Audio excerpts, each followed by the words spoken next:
Crew boarding started.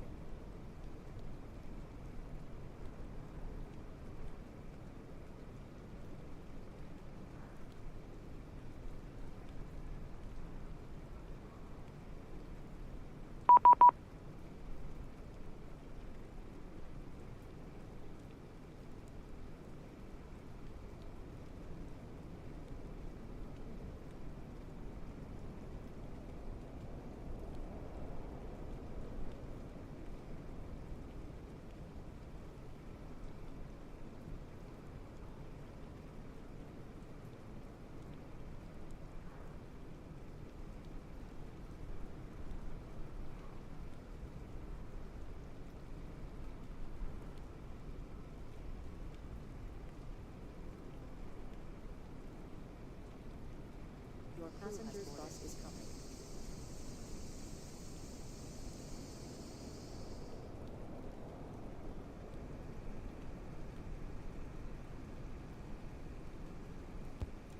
Hello and welcome everybody back to the stream. I'm your SimCFI, and today we'll be taking a look at the CRJ public build finally.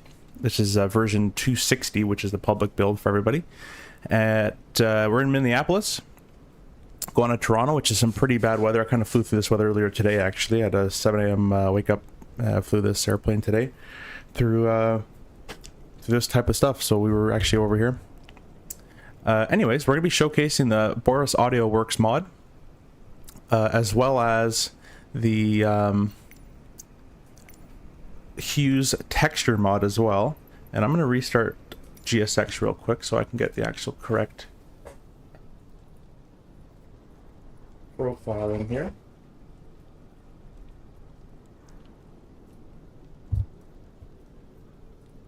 So just bear with me 1 second.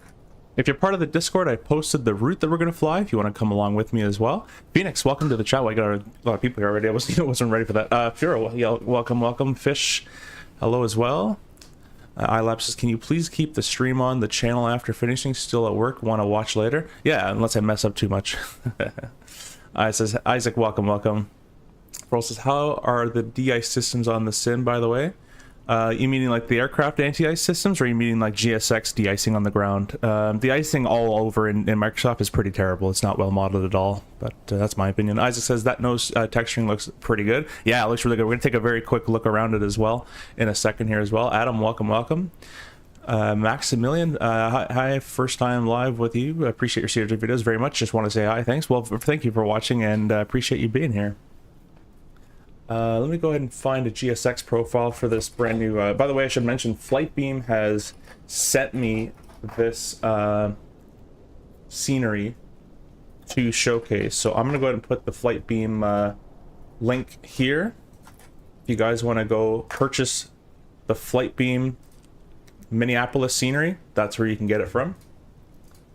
So very, very thankful to Flightbeam for sending me that. Trying to find a GSX profile for it. I'm not getting the best of luck right now, and I just might go without it because I don't care too much if I don't have it.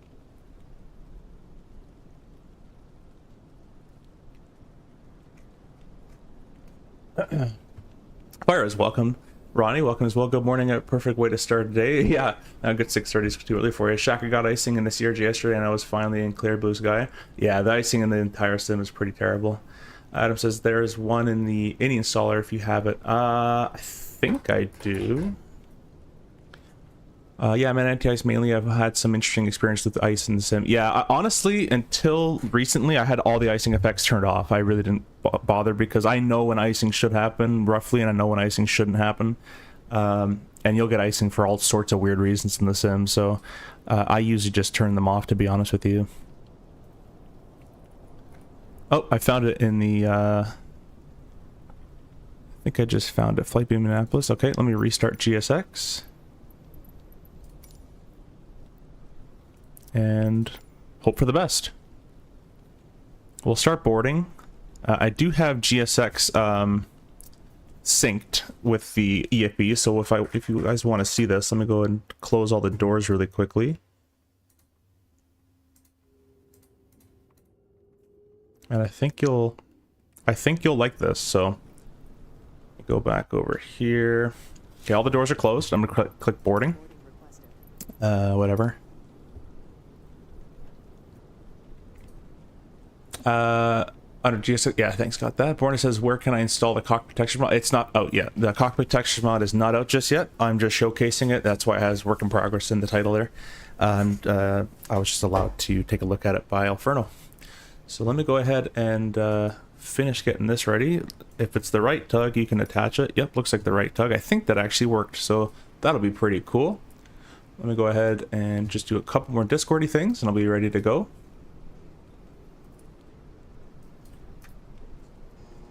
Hello, Captain. We are ready for pushback.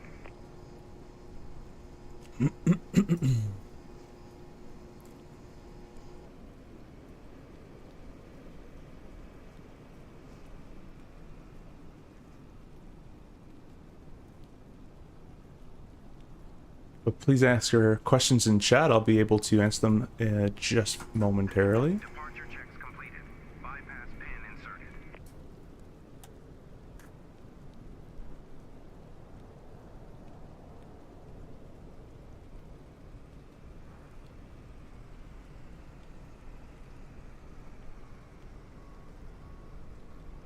Hope you guys are having a good day. I had to fly through this garbage storm earlier today.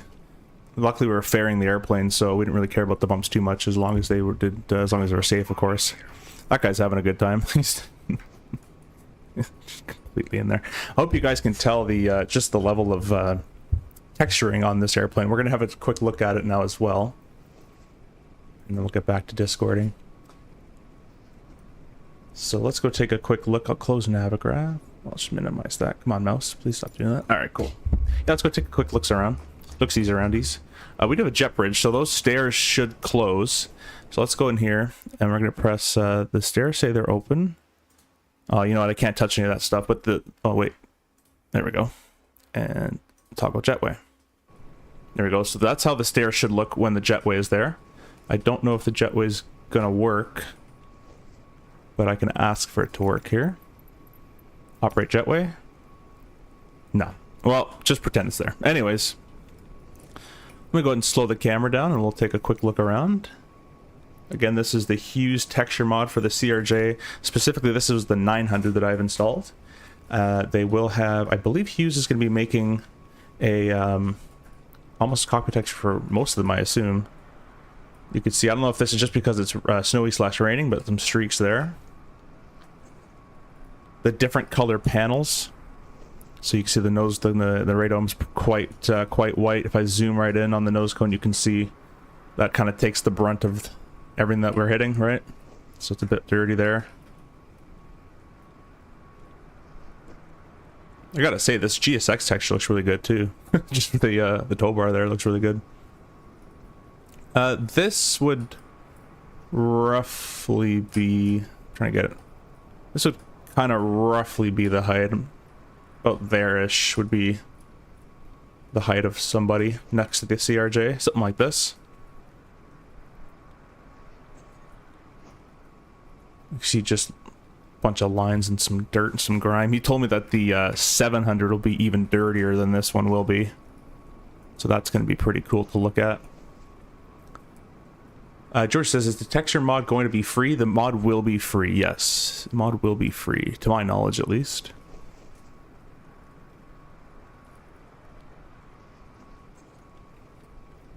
I gotta tell Hans, I think I told him, but I forgot to re-mention it, that there should be 5 static wicks along the winglet. So that'll be getting fixed, hopefully. That's more of a model thing. It's very little.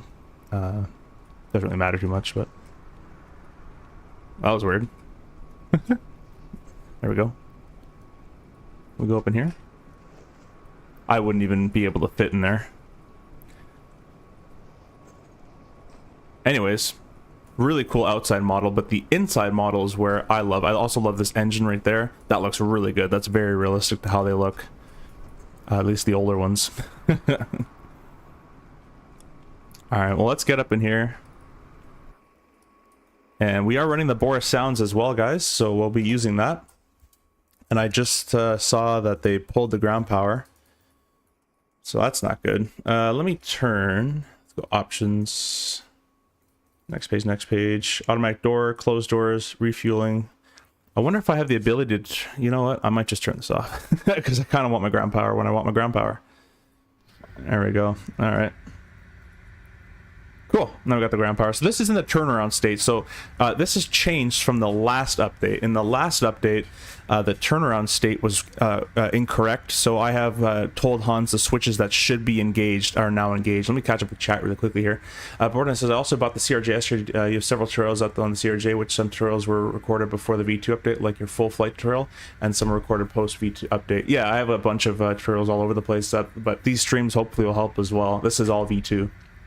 Mo says, hey, getting a flight ready down to Toronto from Detroit. Oh, awesome. That's a quick little short one. You could probably do a little turn on that. Warren says, so which tutorial should I use to get up to, and going, basically? The full flight tutorial should still be pretty good, because the V1, it shouldn't have changed all the switchology and that kind of stuff. So that one's just still pretty good. But any of these streams, and also any of the little videos that the cold and dark start for V2 and all that kind of stuff, those are good too. So I have playlists on my channel. There's a masterclass for the RJ, and then there's a CRJ V2 playlist. So go take a look at both those, and that may help out. Yuka says, have you had any WASM crash in the CRJ V2? In the beta, I did. I haven't had one yet in this public build. In the beta, what happened for me was if I went to the options and uploaded Navigraph or updated Navigraph and set my pilot ID and press save, the entire sim like froze and I couldn't type anything. I found the fix for that, which is basically a Navigraph problem, like they came out and said, but I found the fix to that would just be to set all that stuff, save it, and restart the sim, and that I never had one since. So CST, welcome my friend. CST Gaming in the chat. If you guys don't know CST Gaming, you should by now, but go give him a like as well on his videos. I think he just released a new 777 PU Korea video. I was going to watch that one, actually. It looked pretty cool. PU Korea is coming out with some good stuff. Speaking about PU Korea, they sent me their mini autopilot panel, or sorry, overhead panel, and I'm just in the process of kind of setting up and making it work with the RJ. But once I do, probably tomorrow, I'll get a video out on that as well. Davis says, oh my god, the textures. Yeah, it looks better, right? Look at these throttles. So I sent in Discord on the general chat, I sent a picture of these of the throttles that he modeled these after. I sent him a picture of one that has to put all this kind of gunk and grime on it, and the flaps as well. Parking brake. Basically, I told him anything that you think would be used a lot is the dirtiest. So just, you know, that looks amazing. Anyways, let's get started here. So the ground power is already connected. We'll go ahead and reset our we'll go ahead and reset our IRS from the last crew within 5 seconds of the fast align. That's weird. Oh, it is. Okay, just pull really quickly. So we get the initialized position. We'll go to index FMS control. We'll just verify the FMS is synced, so they're talking to each other there. Position initialization. Next page. We'll grab the GNSS one. We'll throw it in the position there. I have it set to instant, so it's going to instantly align as well. We'll go back to index. We would check all these pages to make sure everything's enabled. It will be in the sim, but you just go through. The only one that doesn't work, I think, right now is the... Oh, it does work. Yeah, the IRS. That used to not work. Anyways, that's all good. And we can't... There's no ACARs in this airplane, so we can't do any ACARs things. We'll say the people are boarding. The fueling has... Let's check how much fuel we're going to need. We're going to go over here. Performance flight plan. We're going to set the payload. I'm not going to send to the FMS because I like to type it in manual like we do real world, and I'll give you the I'll go ahead and put the flight plan up there in a second as soon as I can get it and find it here. Oh, did my flight plan go away? Oh, I think I deleted it. Uh-oh. There we go. There it is, back again. So I'll put that up in just a second. Our fuel should be... Fuel on board is 11,800. So performance, go turn. Oh, it did it. I'm going to top myself up just a little bit more. They usually give us a tiny bit more gas, those fuelers, to give us just a little bit of wiggle room. Zero fuel to 69.5. That didn't set properly. Pretty close. Okay, that's all been set, so that's all good. Let me go ahead and bring this flight plan up for you so you guys can see it. Alright, I'm going to scroll to the top. You can see we're in Minneapolis to Toronto. It's the 2nd of April, 2025. And there's the aircraft type. And it's, yeah, pretty good. It should have a fin number here somewhere, but anyways. This is our route. and we're flying at 37,000 feet. I have no idea what that is for alternate, but I'll look it up. And that's kind of a weird alternate. You'd think they'd give us something closer. Anyways, oh, let me catch up with chat here as well. Maggie says, your Discord invitation link is invalid. Can you send it again? Yeah, for sure. It keeps happening. I said it to never expire, but it always expires.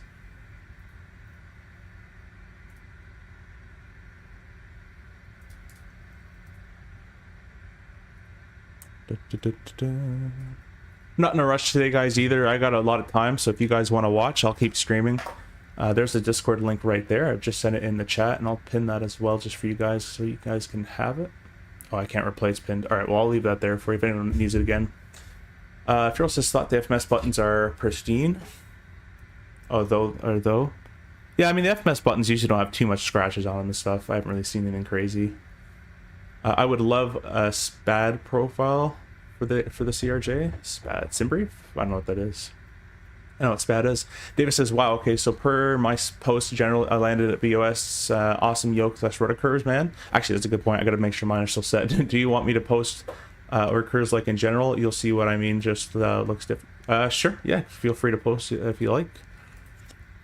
Moose says, oh, that's Dave says, I'm 2024, that's why I asked if you want me to post. Yeah, sure, post 2024. I don't have 24 just set up just yet, so be my guest there.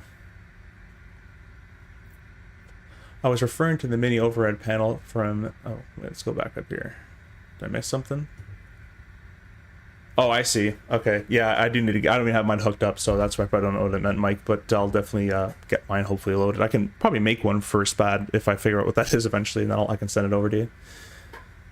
Hope Marketplace provides a V2 update tomorrow for current CRJ notes. Yeah, I kind of wish they released this for everybody.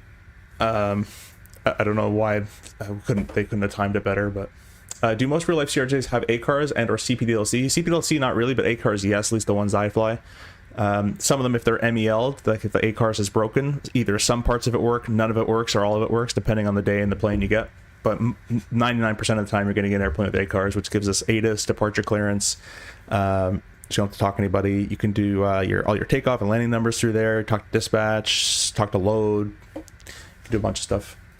Hey guys, was arriving, everything set correctly. I left 18 left, and the plane captured Locan went wrong course. Any help? Correct course was set 180. I'd have to see it. I'd have to see what happened there. I do have a picture though. Everybody go to the Discord chat. In general, I'm gonna post a picture. This is a real life ACARS message we get about the CRJ. Where'd it go? Did I lose it? No, here it is. Go read that in general chat. It's not a bug. Los Imbrief used Longueuil Airport instead of Dorval. Yeah, Longueuil Airport instead of, I don't know what that is. XP, welcome my friends. XP times 2 class in session for my new favorite airport. Yeah, I hope it's your new favorite. We're working hard on this thing to get this thing up to spec. All right, let's get going here. So I'll bring up the flight plan so you guys can see. Oh, it's already been there. All right, and let's go ahead and type in. So I've already initialized the FMS there. So we're going to KMSP. Sorry, that's where we're starting. And we're going to Toronto. Gramps, welcome as a member. Thank you very much for becoming a member. I really appreciate that. Our alternate is CY. I'm going to change that. We're going to go to Ottawa. Actually, Ottawa's probably terrible right now. Let's check my flight. I don't trust CYHU. I have no idea where that is. Let's see. Audio is terrible. Go to Buffalo. That's where I'm going. K-Buff. I never trust the SimBrief alternates. We're flight 716. So to do that, also, we're going to go radio page, next page, and we're going to type in our flight number JZA716, and that goes right there in flight ID. All right, we'll execute that. Our first waypoint on this is the SID. We're going to disregard. We're not going to imagine. We're going to imagine that doesn't exist for now. We're going to go past that. So GRB is first. This is how we type it real world. It's waypoints, SIDs, and stars, and that way, if you do this properly, it shouldn't have a discount unless it's part of the departure. And then YZEMN, Yzeman, I think this is a hockey player, and that's it. So departure arrival, we're taking the what's it called again? The Whizzle 7 or something via GRB. I don't think there's anybody being Minneapolis today, so I'll have to just kind of get flight aware and see what they're kind of using.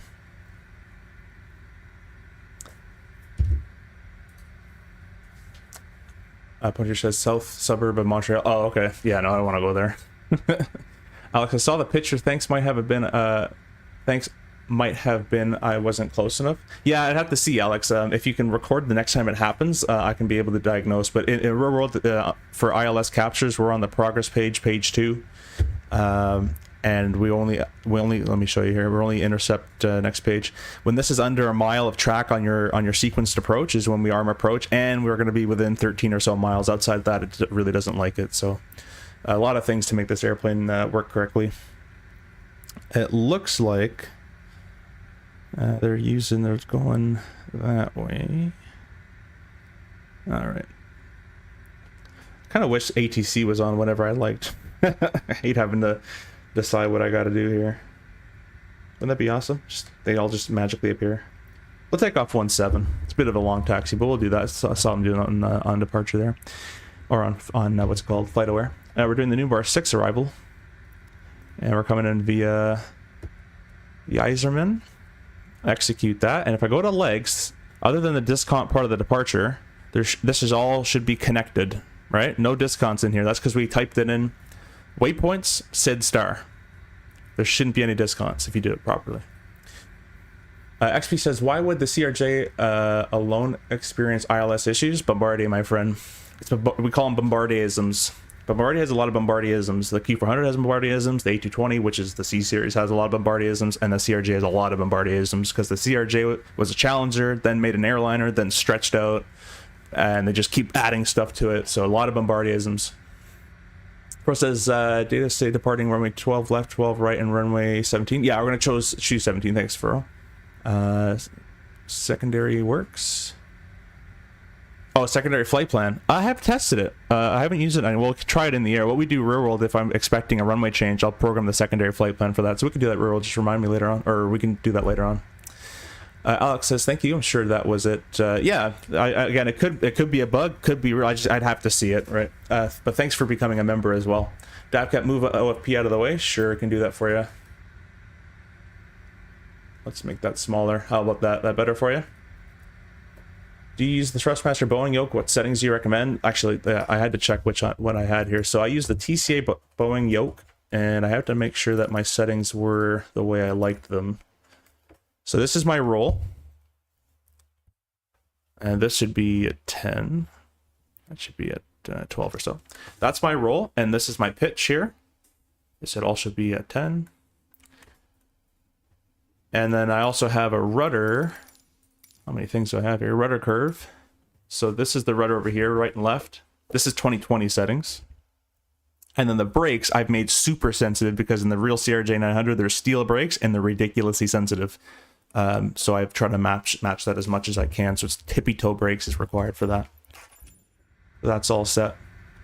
All right, let's go to performance. And our fuel, we're loaded with 11,900 is what they gave us. So 11,900. We're going up to flight level 370, which can be found right here. And if I scroll down, our alternate cruise of 33,000.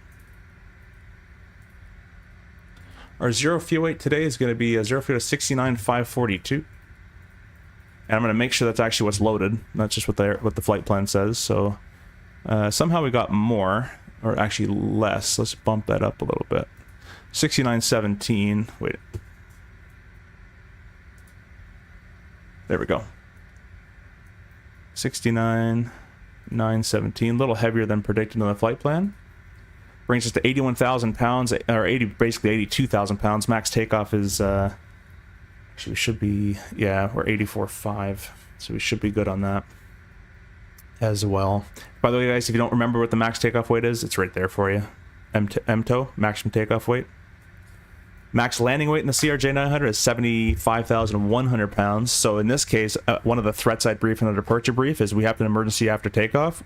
Depending on the emergency, we might have to loiter a bit and burn some fuel to where 75,100 pounds or less. Unless it's something severe, then we'll just come back. So cruise altitude, alternate cruise, 0 fuel weight plus fuel. It'll spit out the gross weight. Don't need to fill any of that stuff out. I'll catch up with that chat a bit here. Yeah, XP72, exactly. Mitsubishi-isms. That doesn't work as well, though. Mitsubishi-isms. Anyways, yeah.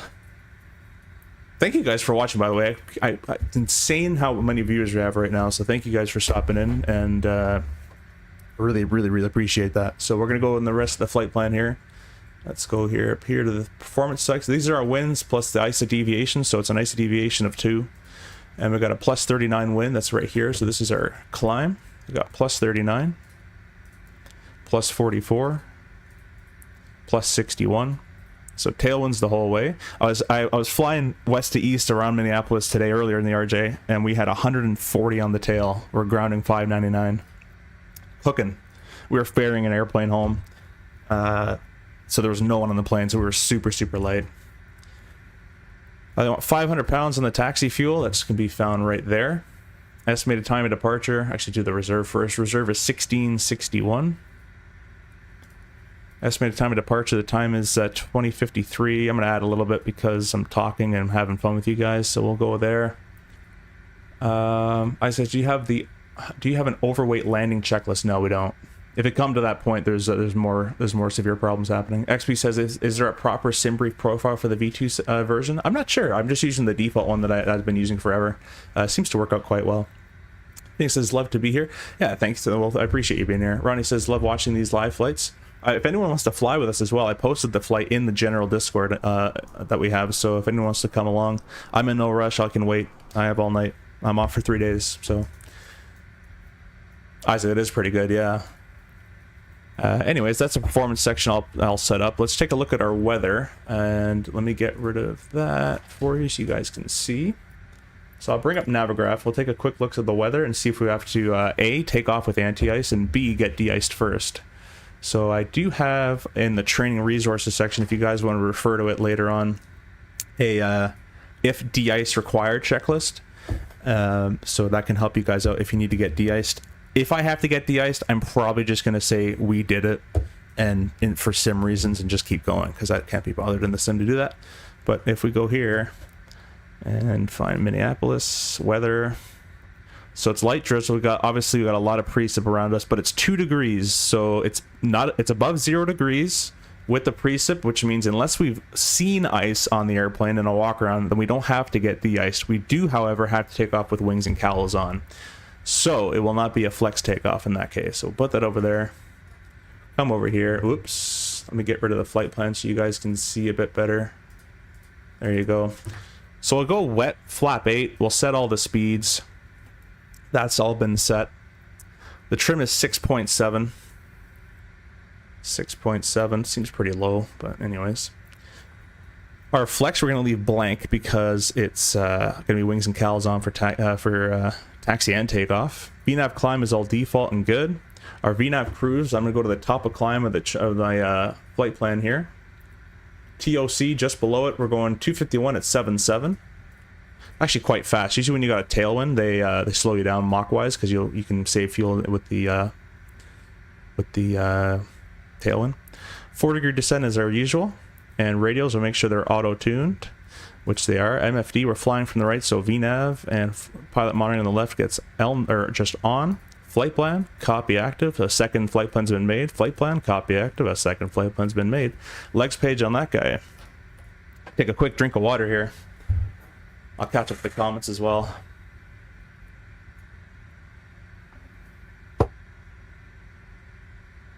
Nice jet stream, more Lowe's weather system under. Yeah, if you guys look at, again, in the general Discord chat today, I posted a video. We were ferrying a flight home and we got turbulence the whole way. Plus or minus 1,000 feet per minute in cruise. Just bumping us around. That was all the weather that's falling right now on us in the sim is what we went through earlier. Wow, for my operator, if we have precipitation with temp 3 or less, we're required to de-ice. Oh yeah, it's different for ours. Yeah, 0 below, unless you've seen moisture or icing afore. Hi, are you? Thanks for the awesome videos. If I may ask, what happens if MLW takeoff go around and able to dump fuel? So it depends, Josh. It depends what's happening. So let's say you've taken off, you had a V1 cut. Is that an emergency situation that requires an overweight landing? There's a caveat to this. One, if you're not icing conditions and you're just kind of flying around, you can kind of just burn some fuel, all right, and come around. Two, if you are in icing conditions and you can't climb above it, you can't it will recommend you to get out of icing conditions at the QRH because one of your cals wouldn't be there. So it would recommend you to get out of icing conditions depending how severe it is. You can maybe, you know, come around for a landing overweight. But more of that stuff is like if you had like a fire on board and you couldn't control the fire, that's where an overweight landing is. Not even the back of my head. Who cares about an overweight landing? Let's get this airplane down and get the fire sorted out, right? So that's where it can kind of be thrown out the window there. Russ says, would it be possible to have a full list of third-party apps for beginner simmer on the Discord? Yeah, I could do that. Yeah, for sure. That's not a bad idea. Like a beginner checklist or something. Ron says, where do you get the flex temp value from? So there's many places. One, I know in my brain roughly what it should be for sim use, but the other way you can do is performance, takeoff and landing. And right here, it brought the sim brief data. So what this is pulling from in the flight plan is all the way down here. Right here. So if I go down a bit more, this is planning 12 left, so this doesn't even apply to us, but 12 left, they have toga bleeds off. So what they mean by this is full. We call it full instead of toga, full thrust. But if you're using 04 for some reason, they say you can flex, and the temperature you would put in would be 29. It grabs it from right here, is what they're using. So you can find it here, or you can find it all here in the flight plan. I'm gonna get rid of that flight plan as well. Dominic, welcome. Thank you for stopping by. Mufasa says, where does one get the Hues texture mod? It's not out just yet. It's just in work in progress. So yeah, not out just yet. Anyways, yeah, let's keep going here. I'll do one more. What's your opinion on the Endeavour CRJ crash? I won't talk about that. Justice, thank you very much. No worries, my friend. FO Pilot Dev, welcome. Thank you for stopping by. By the way, guys, we got some streamers. If you don't know them, go check them out. You should know them by now. But XP72, 100%, CST Gaming, and FO Pilot Depth. So go check out those guys as well. Fellow streamers in the community. So feel free to go stop by them as well. Anyways, the FMS is all set up. Why don't we start getting ready here? So this technically would have been open this whole time. And we're going to click the... I've seen a lot of streams and videos where the APU is like a hassle for people. You just click the left switch first, and we're going to observe the status page. So we're going to click this left switch. We're going to get APU and byte. That's its self-test, and that's going to go away, hopefully. Yeah, there it goes. APU LCV open, and the SOV is open, plus the plus the gauges have popped up, and the door is open. Now that all that's been done, you just press start. Right, pretty simple. It's an unmonitored start. It can be. The APU in the CRJ-900 is capable of detecting its own fire and putting out its own fire with the APU fire bottle if it needs to. So it should auto do all of that for you. And we monitor the start just to make sure.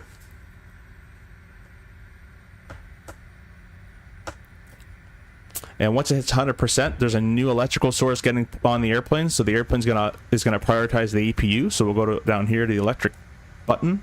You see the ground power has been disconnected. Basically, it's 000, and the APU's taken over the load. So with that done, we're going to go up here to the ground power switch, and we're going to unclick it. If we leave that switch clicked in and we tell the ground guy to disconnect, you have a possibility of arcing from the airplane to the wire, and they may get electrocuted. So we always bring that switch out before we tell them you're cleared to disconnect. With that, however, aircraft, we can get rid of the ground power. We can close all these doors, and we can get rid of the shocks as well. Go to the next electric page, hit it one more time, and you're in the DC page. Just verifying we got no charger lights in the battery, the emergency bus isn't here, and everything is being powered nice and green.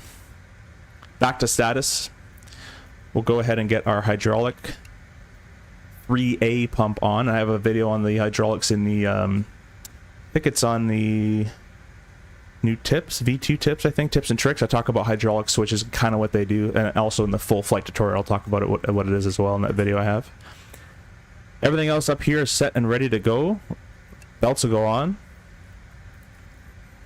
and everything else on there is good to go. The reversers are all still on, obviously here. The transponders technically should be in standby. All right, let's go ahead and get the CTAF frequency up, because no one is still controlling here, unfortunately.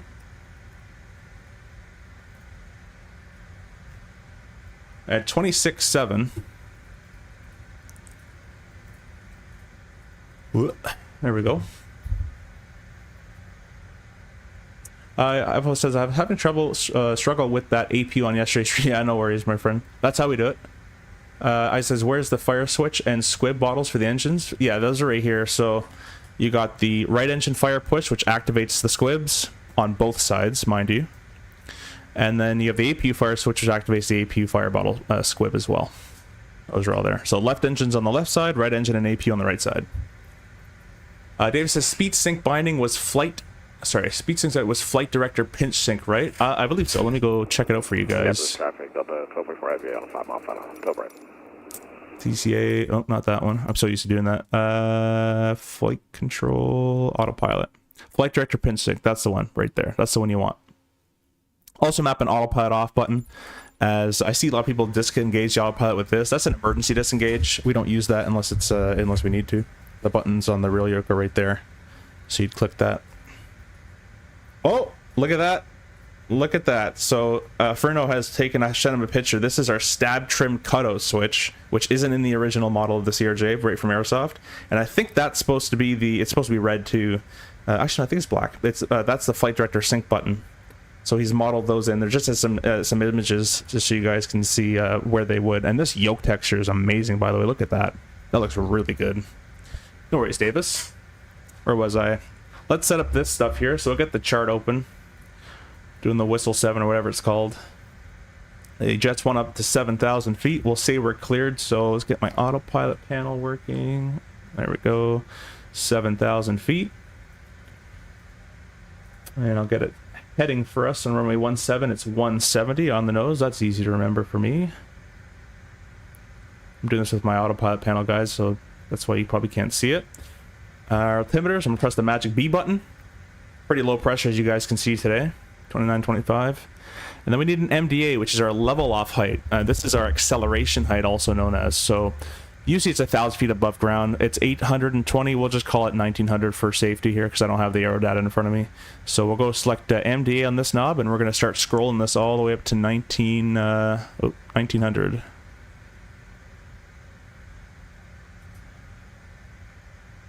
Now this is technically incorrect. Notice how I can go in single digits. That's not right. The MDA actually only goes in 10 digits. That's a very minor bug, so I'll report that later on. That's nothing game breaking. We're flying from the right side, so this flight director should go to the right side.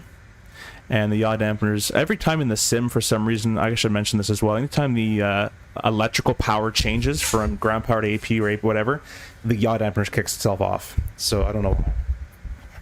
Let's go ahead and set our clock up as well. Our clock should be set to mode of GPS and ET blanked out for elapsed time. That's all good. We'll continue with that. So AP is on, hydraulic seatbelts are on, the transponder is 2000. Let's go ahead and take a look at our doors page. Everything's green. We'll go back to the stat page. Fuel pumps can come on. Verify the steering switch is off. Beacon light can come on. And we're flying from the right, so transponder to the right, and that code is incorrect. I gotta tell them as well, there's just one setting. I can't, there's no two different transponder settings, but again, small stuff. I'll catch up with the chat, and we're gonna start pushing back here. Fire says, I found this crazy, and he might too. My sister's friend failed his check ride because he didn't use carb heat in slow flight, and his instructor taught him not to.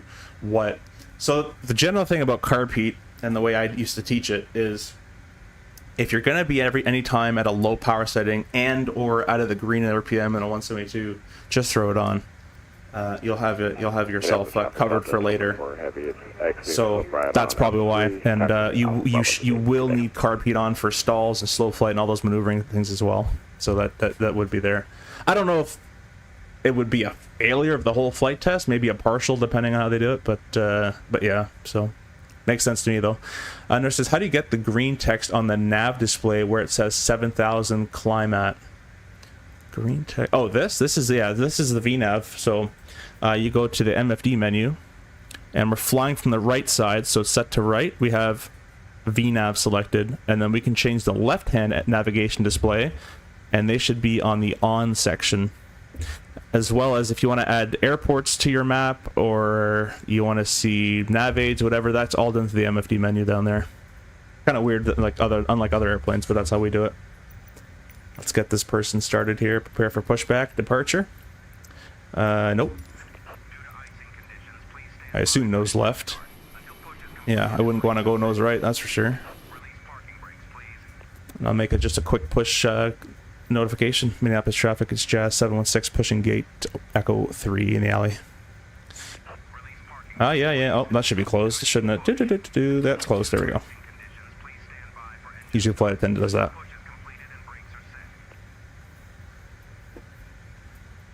Today was my second day ferrying an airplane, so it was kind of weird having the flight deck door open because we don't have people on board, so there's no requirement to have it closed. It's quite a weird little feeling. That's not nose left. That's quite the system that moved through. I was at east of you. I was getting 30-50 pressure. Yeah, it's quite high. Yeah, we flew that through that earlier.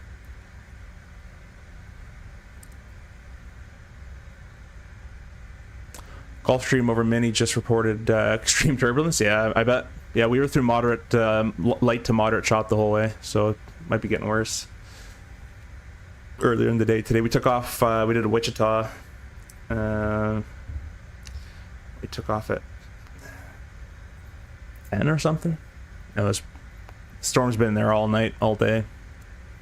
ISA says, I don't know how they mark it in the US. Yeah, I'm not sure either. Should be a partial though. Anyways, let's start our engines up. So here people have engine start problems. Quite simple. You're just going to make sure you click and hold the switch and not have any mixture, like for a Cessna 172, none of the mixture stuff set or prop, because that somehow makes it not work. So just you're going to click the right start there. We're going to click and hold. You get the engine start, right engine start there. We're going to start our timer. We get a maximum of 90 seconds with the starter running. Please start. Thank you. And we're looking for an N2 of 20% and an ITT below 120. So 20 below 120, 20 below 120. Now in real world, this doesn't move all that much. Oh, sorry, in the sim. In real world, it should already be going up. That'd be in the probably hundreds to 200s already. And I just added fuel, and it would start to rise a lot now.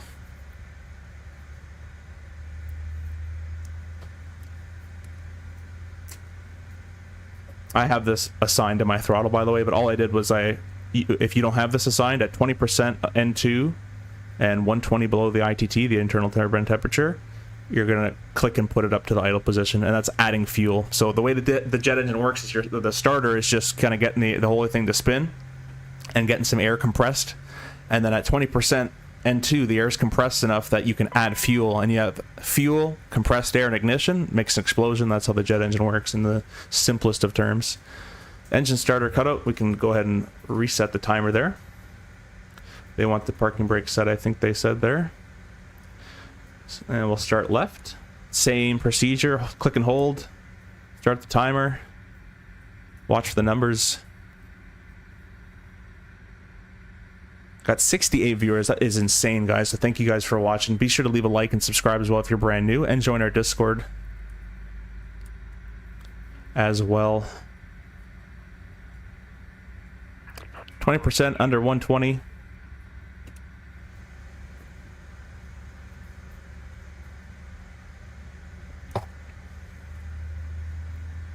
Bro says, is there a detent you can knock it back? Yeah, and there's 100% of detent, so you can't go under idle unless you lift this lever in real life.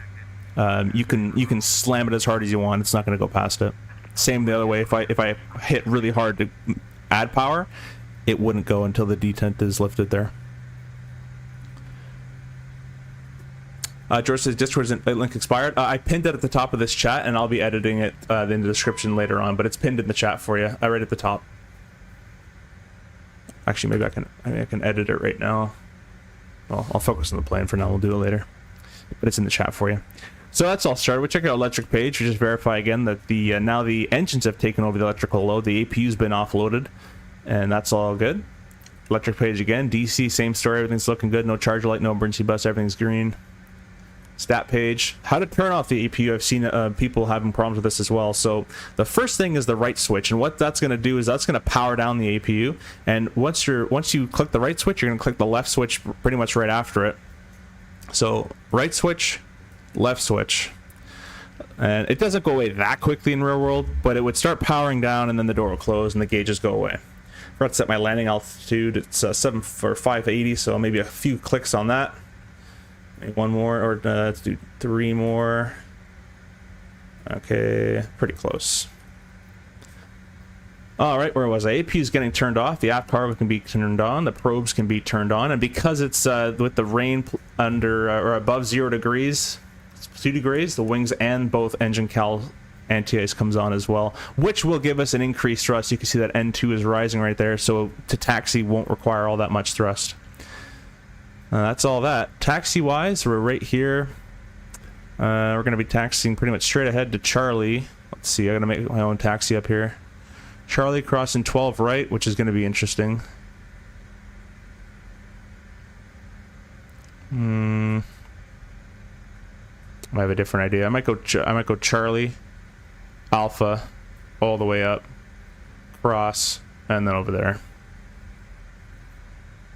Minneapolis traffic chat 716 will be taxiing out of the alley. Charlie, Alpha, crossing 12 right. We'll hold short there just in case. Then up Alpha, crossing 12 right again, holding short 17. Man, I hate making these weird radio calls. You know what's weird like that, actually? I thought of this while I was doing it. I'm like, this is like that's him. Where was it? I just went there. Nashville. Nashville's ramp, for most of it, is uncontrolled. So you're making that call at Nashville's ramp area. It's quite funny. I felt kind of weird. I'm like, oh, this is like Vatson. Lou says, great stuff, or great staff. Thank you so much for sharing all this. Yeah, no worries. I hope you're enjoying.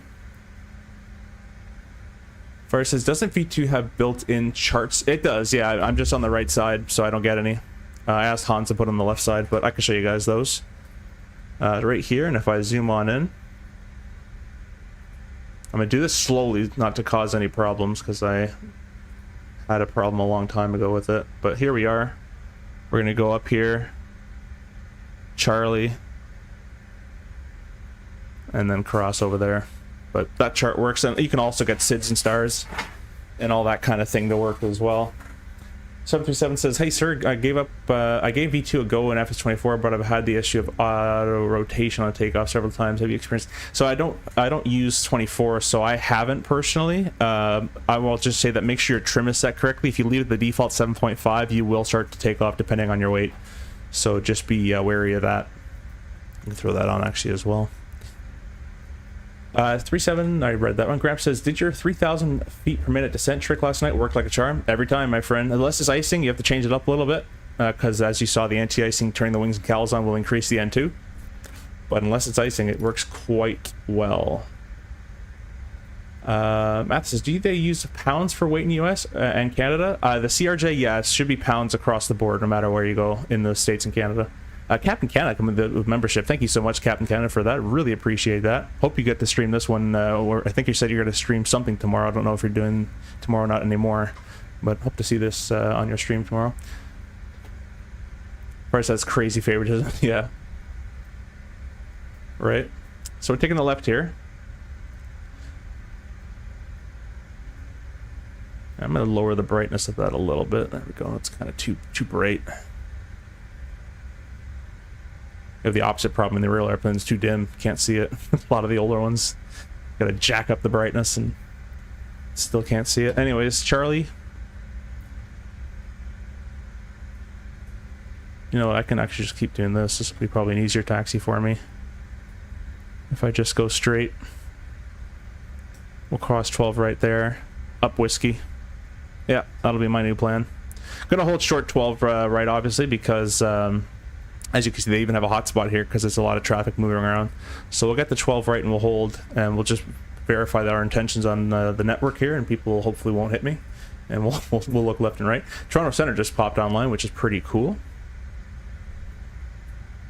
Minneapolis traffic chat 716 crossing runway 12 right at Charlie.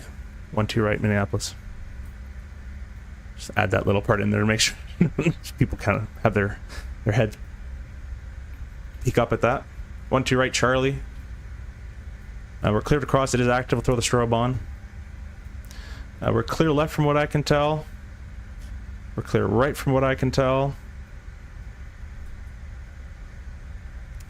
Mathis says, it would be cool if you can move the EFB around like... Yeah, that'd be pretty cool. Maybe detach it even on a 2D window would be pretty sweet. Oh, wait a minute, maybe I can do that. Or at least the jump swap, just swap the sides instead. Yeah, I asked if they can put on the right side. Apparently involved a lot of coding, more than I thought it would be to do that. So we can't do that, unfortunately. We're going to take this right-hand turn here at Whiskey. Minneapolis traffic, Jazz 716, crossing runway 4/22 at Whiskey, Minneapolis. I don't know why I said slash, but anyway, strobes will stay on. And we're clear left from what I can tell. Clear right. It's kind of weird I have to do everything. It's usually real world, obviously, we have two people. We're all, you know, one says clear left, one says clear right. Nurse says, sorry, I says you got the whole airport for yourself. Nobody. Oh, okay, I'm going to stop making calls then. I love that sound by Boris. What a great sound. I should have went to the cabin for the startup. I forgot about that part, but we're using the Boris sounds. I love that groove runway sound. Really, really good. Really realistic. Nurse says, if I'm not mistaken, when I had to fuel Air Canada E175 diversion and pit, the panel when it was in kilos. So Embraer, because they're Brazilian, I believe are in kilos unless they've been changed. But all Bombardier aircraft should be pounds, even the Q as well. Captain Cat says, live tomorrow. Looking forward to flying V2. Awesome. Yeah, I mean, I've had no problem, so I hope you enjoy it. Let's put terrain on. There we go. Default's terrain usually. We're definitely checking in on that. And obviously, if you guys don't know who Captain Canada is, go watch his stream tomorrow or go look at his channel now. You probably do. But if you don't, go head over there. I'll be streaming the RJ tomorrow. Doris says, does the AI A1 or A3 modes work in the HUD in V2? I haven't tested the Cat 3 stuff yet with A3. I've tested the way it transfers over. It does arm and transfer over. But I'm going to go ahead and say don't expect anything crazy. Josh says, CRJ V2 EFB is one of the best in FMS, more than Phoenix FS Labs and PMDG. You guys would know more than me on that one. I do like the Phoenix tab, though. The tablet on the Phoenix is pretty decent, in my opinion. I haven't used FS Labs in a long time, and I'll agree that's probably better than the PMDG. We are skyrocketing here. Actually, we're only going 19 knots. It's not that much. It seems a lot faster than the sim. Usually we're in 25. Yeah.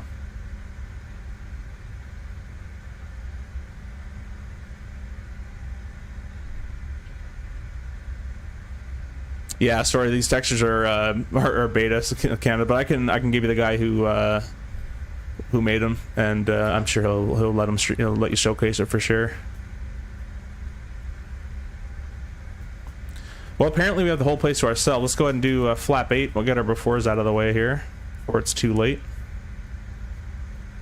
Full left, full right, full down, full up, whoop, full up.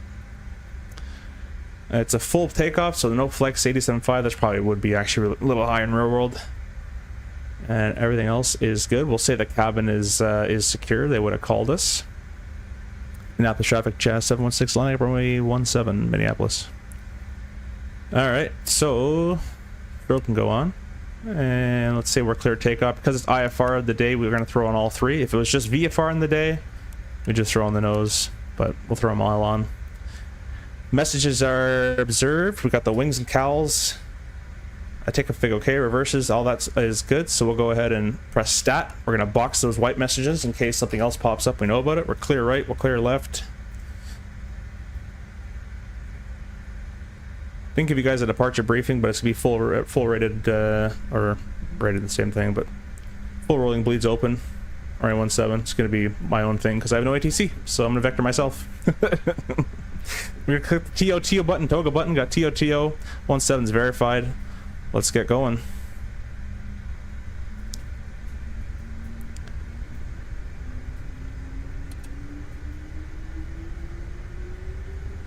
Love these sounds. And a thrust is set, went a little higher, but that's fine. Higher is better than less. 80 knots is checked. Josh, welcome to the membership. Thank you very much for becoming a member there. Really appreciate that. Got wind from the left, so my aileron's into the left to help me out on this departure.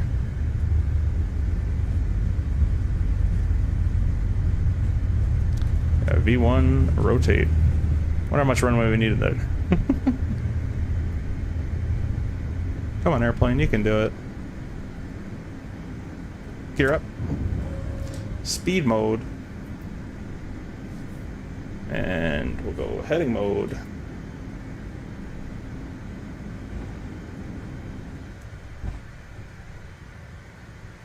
.600 feet, we're going to engage the autopilot.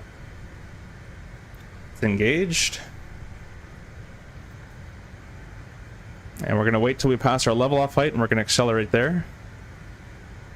Alright, accelerating, we're going to go to VT, which was, I believe, 208, somewhere in there. It's VT plus or minus, or plus 10 or so is okay.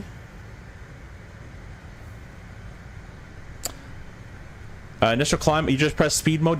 Gramps, you're going to take off and you're going to pitch for roughly V2 plus 10 to 20 and click speed, and you're going to hopefully fall in that bucket. The V2 plus 10 to 20. We're V2 plus 12, flap 1. We're VT minus 15 for the lab 0. The flap speeds will be changing shortly, I've been told. The flight model is being updated eventually, I hear as well. Alright, we'll go climb thrust. Climb 250 on that guy. Well, that's nosing on down. We'll get our after takeoffs. Off, off, off, off. Off, off. Wings and cowls are still on. Once we get above 230 knots, we can technically turn the cowls off because the airplane is apparently incapable of building ice in the wing. However, if we do get an ice light and caution, we'll throw it back on. But we're actually out of the soup already. There's no ice light observed. So wings and cowls can all come off. And we're going to go direct shiny. Let me start that left turn here. We'll execute that. Nav's available. I'm gonna wait on the nav just so it. We're gonna redo it so it can have time to not do a ridiculous turn. And we're gonna go all the way up to 37,000 because I have no one to tell me otherwise. Second confirmed. We'll do shiny again. Nav mode. And if you guys want as well in the chat in the Discord, go up a couple of videos, and there's a video I have when I ferried the airplane today, where the airplane was flying a quite interesting LNAV course in real world, and so that's Exhibit A for the CRJ LNAV. It does pretty well, but everything in the RJ messes up once or twice here or there, so you gotta just be on top of it. Gramps says, I just called that button. Gramps says, I missed that part. Yeah, no worries. I says, above 230, is that the wings off or cowls? Wings. Wings off above 230, unless you get the caution. So if you get the ice caution light here, you got to throw the wing back on with the cowls. Basically, if you get the ice caution, they all have to be on. If you have no caution ice, and you're above 230, the wing can come off. Is the way Bombardier made that. We can stop that. That shouldn't have been going. There we go. Elapsed time. And we'll go over to 22.8. Flight time shouldn't be too long. That's still a bug where it doesn't tell you the distance and time and stuff to the airport. It should know all that because it's from where I am to Toronto. But progress page. We've got 82 minutes left. Which I don't believe it's shown. I've never checked that. I don't know if it's shown like that. It should say 1 hour or something like that. Anyways, Josh, thank you for so much for becoming a member. I think I said that in the takeoff roll, but I'll say it again. So thank you so much for that. Here comes 10,000. So we're gonna go VS vertical. So before I do this, there's two ways to accelerate. I can do climb 280 and just scroll the knob, but in real life, sometimes the airplane levels off. So we do vertical speed 1500. We're gonna set 280, and this way the airplane keeps climbing as it does this. If you do climb 280, even in real life, the airplane basically levels itself off to accelerate. 10,000 lights can come out. The pressurization has been checked. The belts stay on as it's pretty bumpy today from experience earlier. And the radios are set. So basically, I'm gonna wait till we get the 280 knots. I'm gonna click the speed button, which is right there. And before we do that, I usually just start increasing my vertical speed. So when I click speed, the airplane doesn't go into some insane nose up thing. So speed mode, climb 280. We're going. We're going. I says, oh, okay, so if you're in visible moisture below 10 degrees and above 230 knots, you can have the wing off unless ice condition. Yes, exactly. But Cal's still on, Isaac, in that condition, yeah. Alice, welcome, my friend. 72 viewers, that's what I like to see. Yeah, it's insane, right? Guys, again, I've already mentioned CST Gaming, Captain Canada, FO Pilot Depth, XP72 stopped by earlier. Al's another great streamer as well, so go show him some love. If you don't know him as well, go stop by his channel. For sure. Deficate says, freak change, it looked like you just hit 228, you need, so, yeah. Someone in the beta team mentioned that you don't have to put in the 1, or the, so you could just type in like 228 and it would do it. I tested this in real life, it didn't work. I do it in the sim because it's faster. What does work in real world is you can do 1228. That would work. But 228, it wouldn't work real world, but it worked in the sim, so I just did it in the sim anyways, so that'll have to be changed. Yeah, no worries, CST, of course. Did I leave that? Hopefully I didn't leave that flight plan up. Alright, good. I always leave this flight plan up in the corner. Anyways, we're on our way to Toronto. We can get rid of our MDA there. Actually, we'll set it to, for runway 05, it's 790 or so, temperature corrected. We'll set that now. And then I'll hide it for later. Alright, throw that away. Cool. I'm gonna go get a drink of water. And probably back in about 2 minutes or so. We're just climbing away. And because I know there's no one here, I'm just going to go ahead and give myself transition now. So it just can do it. 9292 and... no, didn't work. 92. There we go. Standard across the board. Be right back.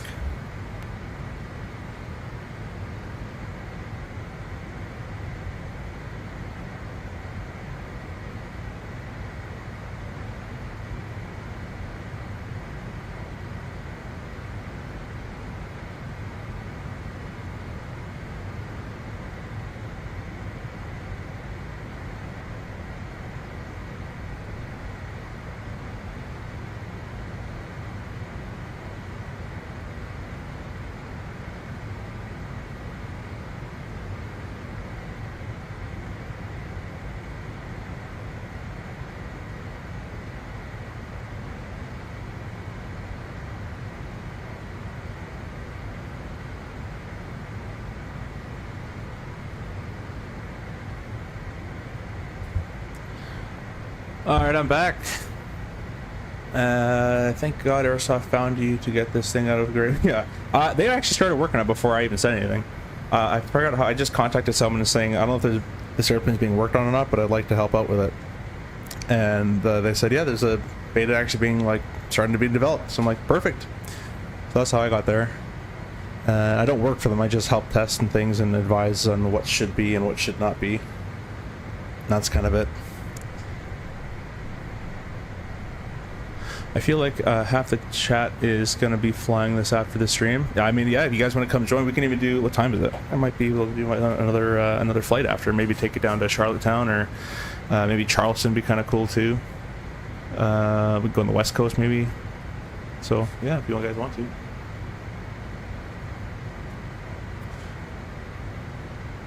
No floaties? Yeah. Try my best.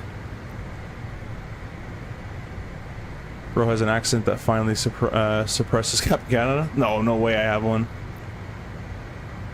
Not a chance. I just downloaded the new V2 for the CRJ and I can't get the APU power to work. So I actually covered that. If you go back in the earlier in the stream, go back to it's garage Captain Canada. Anyways, go back to the startup section, and I showed the proper way to turn the APU. So it's the left switch first, wait for the bit test to complete on the SAT page, and then click the start. So you can go ahead and take a look at that. I don't say garage. Get in the garage. Get on top of the roof.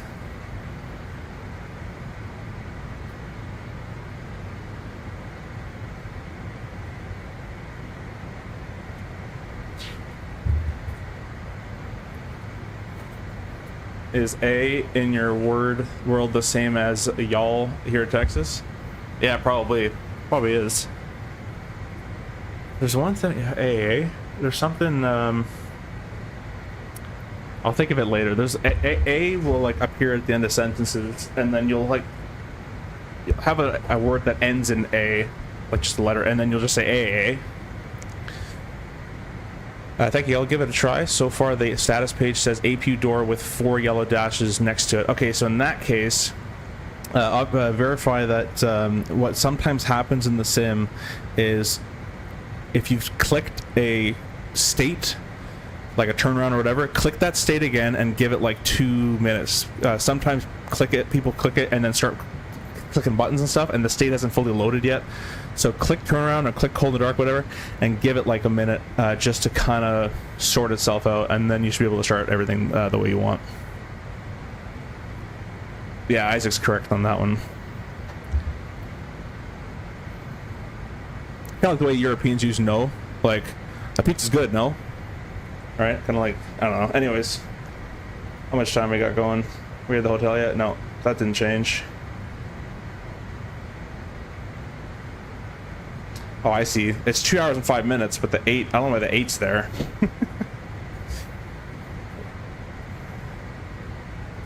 Yeah, we can start approach planning now since we have a long or an interesting approach ahead of us here.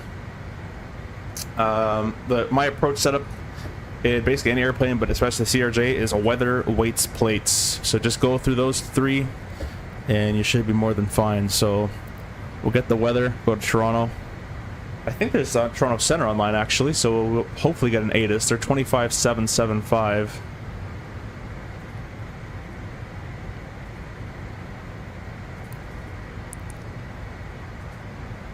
It's a lot of 7s. Okay, I can't do it. 1 2. Oh, my mistake. 2577.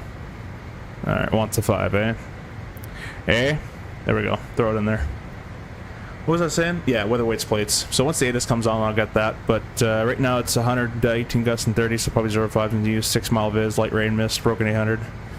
Temp 00. Altimeter is 300. We'll plug that in our standby once we're done the RVSM check at level off. Probably using the 5s and 6s. I'm going to request 5. So we'll go over here.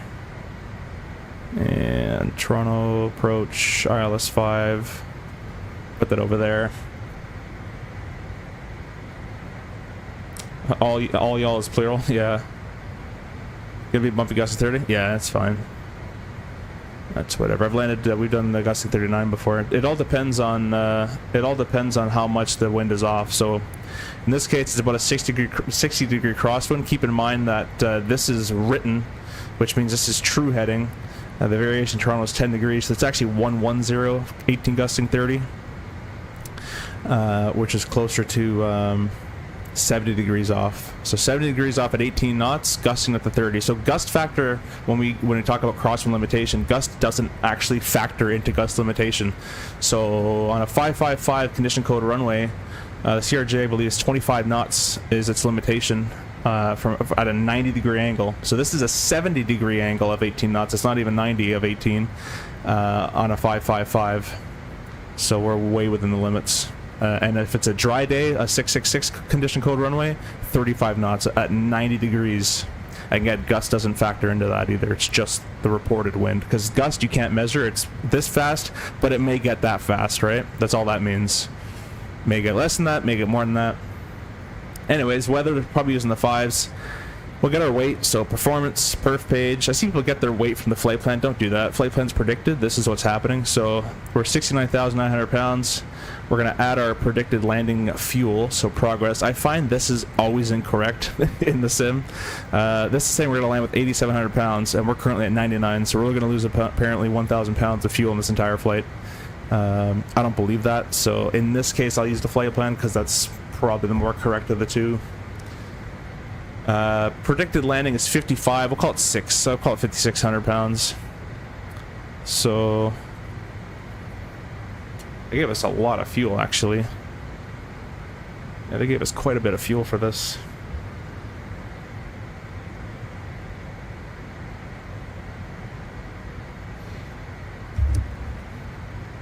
So currently we're, with that math, we're currently 300 pounds over the max landing weight.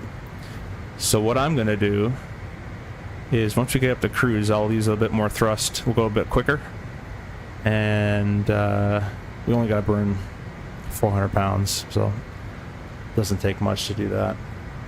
So we'll plan for a 74,000 pound landing. I've noticed that this doesn't keep up. This should be constantly counting down. Let me try re-inputting that. Let me try re-inputting this. Nope. I don't know how that worked, but we're at 98. 79. So that should constantly be counting down as that goes down. Also, that doesn't go down that quick, but this should be starting to go down. And let's say we're at 75, so it's a pretty heavy landing. There it is. 75,000 pounds. I wonder if they got this right. Let's try this. Let's see if they got it right. 75,200. That should be over the max. Yep, look at that. Cool. 75.1 is the max. We're going to be VREF with the gust. It's 18 gusting 30, which is a 12 knot gust. Half the 12 is 6 knots added to that. Dual reverser. We're going to do runway, let's do this. CYYZ. 05. It's wet slush, wet snow. Pretty good. You should use the ATIS for that. 13 knot headwind, only a 12 knot crosswind. Light work, calculate. Again, the RJ goes up to 25 knot crosswind in a condition 5 condition code runway 555. Set calculate. We're using 7,000 feet of 11,000. That's quite a bit. Probably use less than that, but anyways, usually it's a 4s to 5,000 feet. But we got plenty of room. I'm not going to use the what happened there? I'm not going to use the HCP because it doesn't really do anything for me as an FO / it doesn't do anything in the sim. But we would set the elevation of the runway on that departure we just did, and we would do it for the arrival too, and the degree of slope. HCP is the HUD control panel. Captain says, or Matthew says, I got APU to light. Perfect, nice, no worries. X-Wind's up to 25 knots is spicy, yeah. And again, that's 25 knots is the condition code 5, right? If your condition code 6, you can go up to 35 knots, right? So quite a lot of wind the RJ can take. But yeah, that should be counting down with that. Anyways, weather weights plates, we got that. Let's do our speeds, which are always wrong in the tablet, but 148. We'll set all. We're gonna have to change our V2. That's not right. It's probably in the 190. Probably 203, something like that. Let's set that there. All right. Weather weights plates. The next one is the plate. Bring it over here. Hide that. ILS 5. We're gonna set the frequency in. So we can either set. There's many ways to set the frequency in the RJ. You can do it here and spin the dial. You can type out 1097, or you can type the ident, ITX. ITX. That's not right. Just change the ident completely. Alright, well, you would be able to do that, World. ITX would be giving you 1097.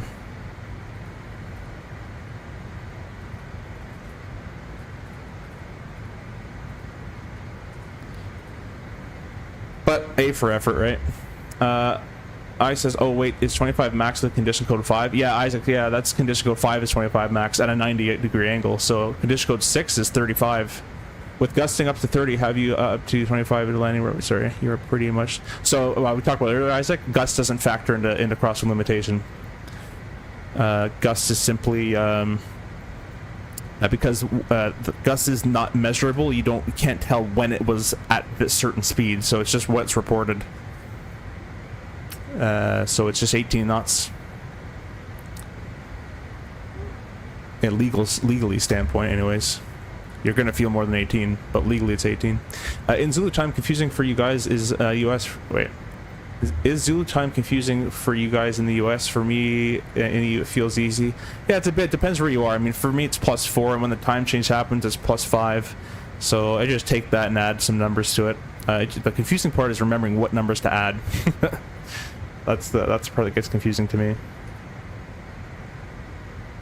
Anyways, frequencies are all set in. The final approach course, I've been seeing people set this course to go into green needles, and then when they go to green, this is what happens when you do this, by the way, guys. If you go green needles, set your approach course, you go to roll mode, and the next thing that someone's going to say is, why not follow the flight plan? That's because you're in roll mode. So you don't really need to do that. Leave it in white needles. So re-engage nav. FMS2. By the way, if you click nav, there's some buttons like if you unclick nav, if you click nav too many times, it goes to roll. If you're in heading mode, it says heading, and then you click heading again, it goes to roll. So if you double click these, it'll also say roll there. So just be aware of that. But for final approach course is 057. Once you capture the loc, or once you go green needles closer to the airport and it has a signal, it should auto set 057 for you. If it doesn't, that's where you can just quickly go set it up. But it should auto set that course for you. You shouldn't have to change that. Kerpu glide path check at 2020. We'll temp comp that because it's below 0, so it's going to be it'll be probably 2100. Going down here, the MDA of Cat 1 is 764, and we brought that to 790. Oh, come on, there we go. Because it's temperature corrected, so I don't think that actually matters in the sim. I don't think it's modeled, but in real world, when it's really cold, you know, 0 degrees and below, we have a chart. What happens is the altimeter is 37,000. The altimeter can have some errors into it when it's cold. So it'll say you're at 3,000, but you're actually at 2,800 or whatever. There's going to be an error in your altimeter as it starts to get colder. So we do cold weather temperature corrections that basically add fudge factors. So we're just adding some extra altitude to our numbers there. So we would have done 770, but because it's 0 degrees and it's then we're going to go to 790. There's a chart you'd have to use to get to this number, which I don't have access to in the sim. But you'd have to do the MDA. You'd have to do all these, especially Kerpu there. You'd have to do the MSA. You'd have to do the mist. You'd have to temperature correct all these altitudes, anything that's charted at an ASL altitude. I says, wouldn't that be under calculating it though? Would unfortunately you hit like 28 knot crosswind, but you calculated lower? Wouldn't? Yeah, but that 28 knot crosswind, that's not going to remain 28 knots. It's gusting. So it might be 28, it might be 10, it might be 15. So the constant crosswind is 18, and we can only work off that. It's real life. In real life, the wind changed all the time. They're just numbers on the weather. It gives you an idea of what's going to happen. You won't know what happens till you do it. So you play the wind. You got to react to it. Fly the airplane. Alt cap at 37,000. We're going to go up to 0.8 because I'm going to burn some extra fuel. Above 29,000 RVS airspace. I got to look at this again, but 0.82 from memory is the autopilot limitation. Above 29,000, and then 0.83 below 29,000. I'll go here. That will do 0.8. Actually, might be 0.84. I gotta whip up the book again, but we never get that fast, anyways. That tells you right here, 0.84, and then 0.82 is 0.82 is the autopilot limitation, which I don't think would have it here. Euro says, how is that course listed on the arrival data page? How is that course listed on the arrival data page? Magnetic. Departure arrival data. Oh, there you go. It's nothing here. You got nothing here. That's probably because I didn't put an approach in, so we can do that now. We've done all that. We'll say we've set our HCP, we've set our MDA, we've set our speed. So departure arrival, ILS 5. This is the last thing we do is the FMS. Everyone goes to this here first. We do all that extra stuff first. Bring guys on top of that. Go direct as we're doing. Bring up this star. Runway 5. Zoom on in. We're direct Yzerman currently. We'll get shot, penalty, box, NACBO. Next page. NACBO, Noomber, and we got ICBAT 227,000 feet. Then we're breaking off Alani, Dulpa, And the ILS, that's incorrect. This should have DULPA here, actually. I just did this approach today. DULPA should be there, and it should also be inside the discount as well. But we'll go ahead and just match those up today. Because it'll be right into the approach. Just to bring our power back a bit for 0.8. Curpu's 2020, we're going to temp cop to 2150. Approach course or approach speed of, we're going to call it 142. That's not going to be our gust added. That's just our ref. Let's just go ahead and make sure that's what that was.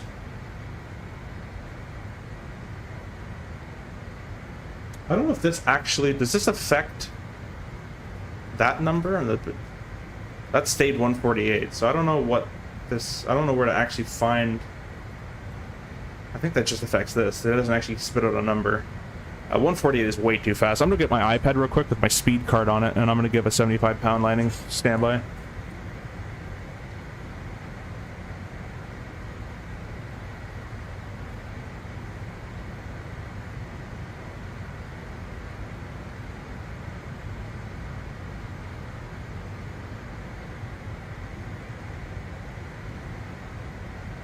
Alright, iPad has been gotten. And a speed book, 75,000 pound landing. The VRF is 141. That's more like it. So it'll be 147 anyways for the gust.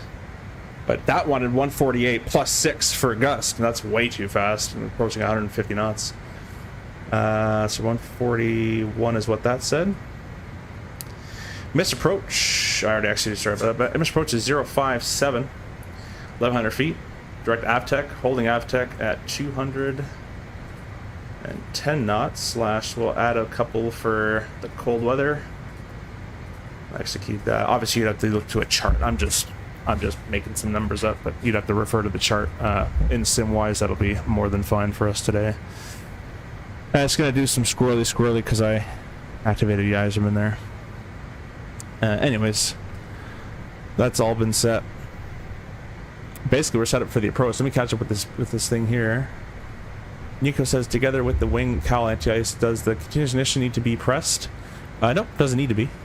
Continuous ignition, if you have a wind outside 30 degrees on takeoff, excess of, I'm going to refer to the chart, there's a speed, you turn it on. If there's high precip, if you expect severe moderate turbulence after takeoff, if you're taking off behind a heavy with wake turbulence, you can turn it on. Birds, you can turn it on.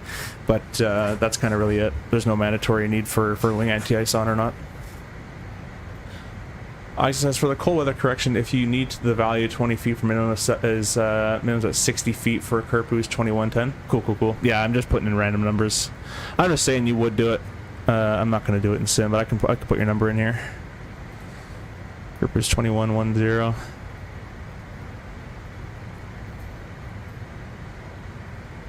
And funny thing about the cold weather correction chart is you can the 0 degrees. Is it minus 10? Minus 10, each number you can add 10%. And then on a minus 20, it's 15%. On minus 30, it's 20% of that value. It works out quite well, actually. The math works. Math works out pretty well.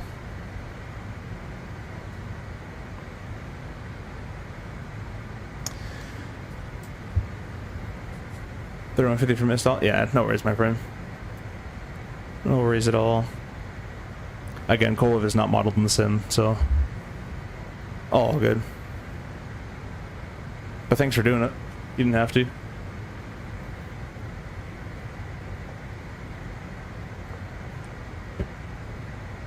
Just memorize the 10% values for the minimum FAF and MSA worked well for them. Yeah, exactly. Gotta be careful with memorizing stuff, though. Anyways, I'll give you guys a brief. So we're doing the Uber 6 or LVA Iserman. Follow the restrictions on route should bring us straight in for 05. It'll be an ILS approach runway 05, page 11-1, effective 20th February. Locus 197, we got it set left and right. Final approach was a 057, the glide path check. Curpu is 2110 temp comp. MDA 790 set right. We'll say it's set left as well. MSA high sector is 3150 if we temp comped it. That's based on the Toronto VOR. Missed approach, let's look at our speed. Missed approach is runway heading 1100 feet, then a left turn, 3000, intercept outbound YVR radial 013 to tech and hold. In the event of missed approach, you can call Goron, including the ATC. We'll do toga button, toga thrust, flat bait, gear up, speed mode, heading mode, engage autopilot 600 feet. Track flaps around, actually, if we're going to be doing the publish, we'll go white needles, nav available, nav mode. Track flaps around 1500 feet. Climb thrust hour takeoff checks, but most likely we'll get headings, so we'll just stay in green needles. Usually they give you a heading if you go missed. Going down here, it's 3-degree slope, Pappy's on the left, ALS of type 2 lighting, and we're going to plan to exit. Come on, chart. Come on, chart. 05 going to plan to exit, most likely Hotel 3 is where they like it, and we'll hold short of 15 left when we exit out of there as well. Fuel-wise, let's see if I can trust this number. I don't think I will be able to. It's a bit closer. We have tons of gas. It's counting down currently, so it doesn't even know where we're going. This should be predictive. It shouldn't be that bad. It should be predicting it down to like 200 pounds or so. It's pretty accurate. It's just constantly changing though in the sim here. But anyways, I'll use the flight plan. We have an extra. That's so wrong. An extra 5,000 pounds of gas. We should have about 1,000 pounds extra for any circuit if we go around, which is not really enough. So if we're going miss, we'll just go straight to the alternate, which will be Buffalo for today. I know I filed whatever I did, but I'll ask for Buffalo later on. Yeah. Because our minimum fuel at Toronto is 4,600, and our planned fuel is 5,600, which gives us 1,000 pounds of extra.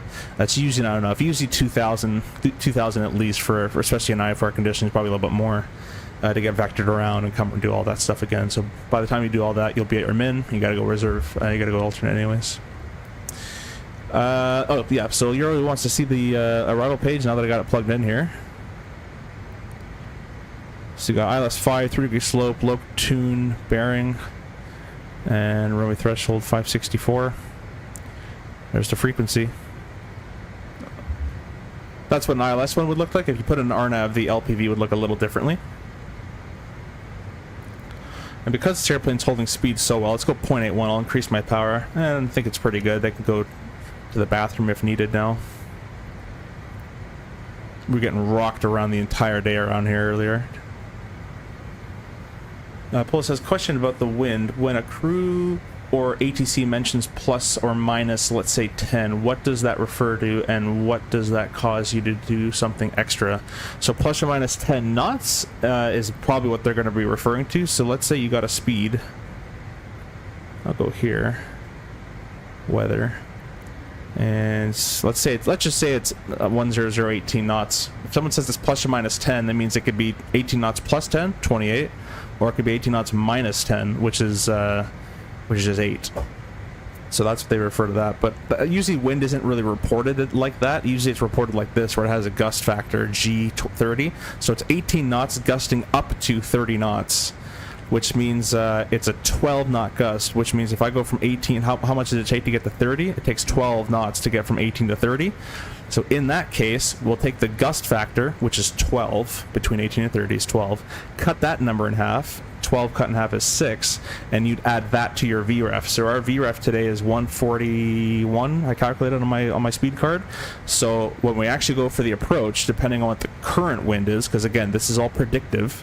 This is all numbers. Once we get down there, they give us a landing clearance and they give us, wind clear to land. That wind part, we'll keep an ear out for the gust factor there as well. Either way, because it's a 6 or 12 knot gust, we add half the gust. 6 knots would be 147 on approach. 147 over the numbers is kind of how that works.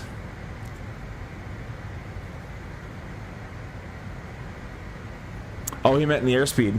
So what do you mean about that part? So let's say you're landing, I'll just use this for an example, obviously unrealistic. Let's say we're landing at 260 knots and they're reporting a plus or minus 10 gain or loss on final. That means our speed can fluctuate from 260 to 270 or 260 to 250. It'll be fluctuating between 10 positive and 10 negative. So 10 positive is a positive wind shear, which will gain a lot of, depending if how long it stays, you'll get a lot more lift coming out of it. And if you get a 10 negative, that's a 10 decreasing performance wind shear, which means you're going to drop a little bit harder out of the sky. So you have to add a little bit of thrust for that. So if you don't want to chase it too much, the sim doesn't do a really good job of it. But if you go watch like a crosswind landing, try to look at the PFD and how much that speed tape moves. It's quite impossible to keep up with it. So 98% of the time in the CRJ, a 3-degree glide slope on speed can be maintained with 67% N1.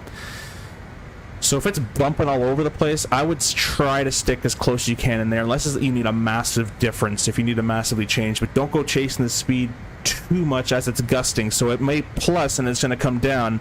So let's say it went up 10 knots and you brought your power back. Well, now that gust is gone, it's going to come right back down, and you have idle thrust or whatever you have. So just be careful with making massive adjustments in speed on power when that gust stuff happens, because you could be left in a pretty bad situation. I actually very rarely ever go idle.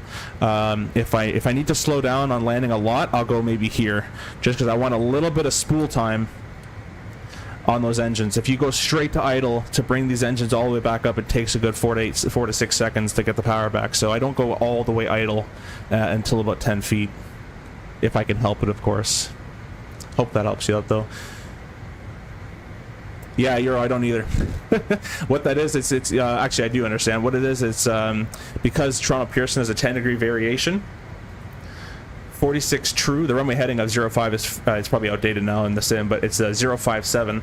So this has 46 true plus 10 degrees variation, which is 56 true, just 1 degree off. I don't know why it has to be in there, but that's what that means.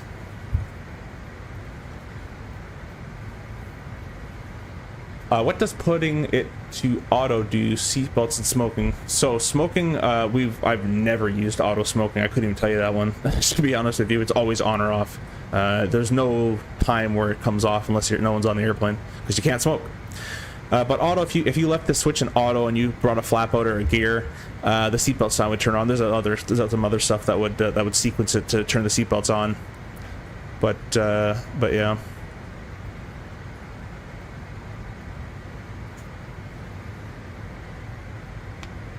So it's kind of nice if you do forget your seatbelt switch. Let's say all the way to final, and you bring your gear down, or any flaps and stuff. You should start to get that. The seatbelt sign should turn on by itself, just in case. So it's better to set it in auto than off in case you forget it.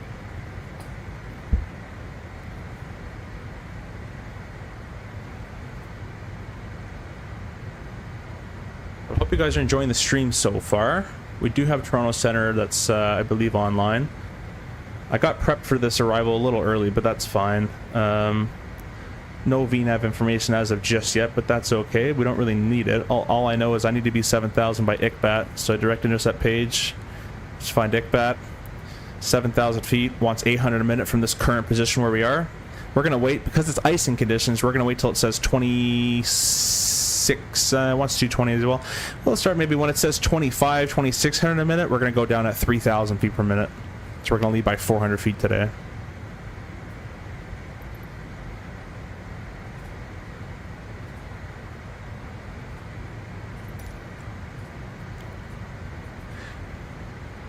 He says, what approaches are you able to fly in the CRJ, especially when it comes to auto land? Cat. So we have no auto land in the CRJ. There's no auto thrust, no auto land, no auto brakes. We can do a Cat 1, Cat 2, Cat 3A, and you can only do Cat 2 or Cat 3A if you have a HUD and a bunch of other stuff. And then it can also do, if you have the NG, you can also do an LPV if you have the VNAV feature installed on your company's airplane.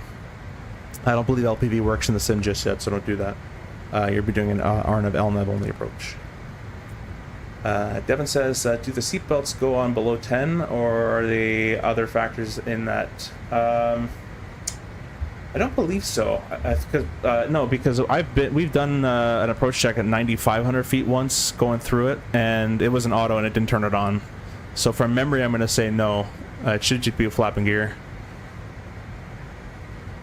I'd have to look it up for you though. There's probably a laundry list to what activates. Let me see if I can find it here for you. Captain says made this schoolboy Airway back. I brought my CRJ through the marketplace. Uh-oh. Hold off a bit long. Yeah, hopefully it's still tomorrow. I got a buddy who ticketed Aerosoft, and I think they gave him a copy because he proved he had bought it from marketplace. So it's worth a shot if you want to try doing that. Let's see if I can find it here. Seatbelt auto.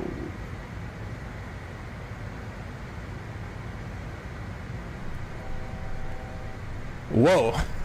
What was that? That was interesting.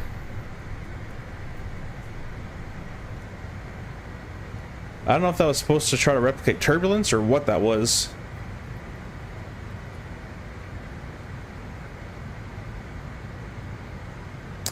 Isaac, probably none of it. Probably none of it.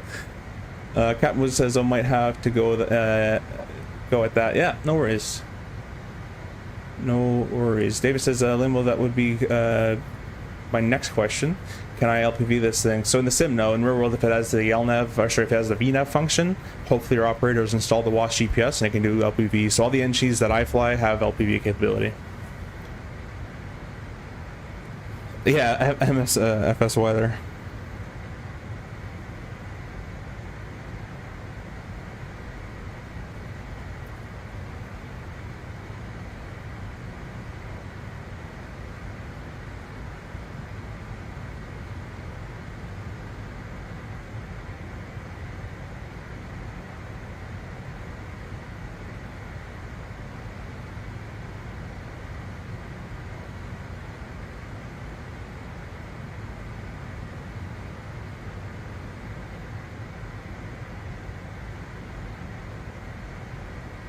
Yeah, we're gonna have a ton of extra gas. I don't know why they wanted 11,000 pounds of gas on this thing. When we started, we're gonna have a lot of fuel. Sorry, 11,000 pounds.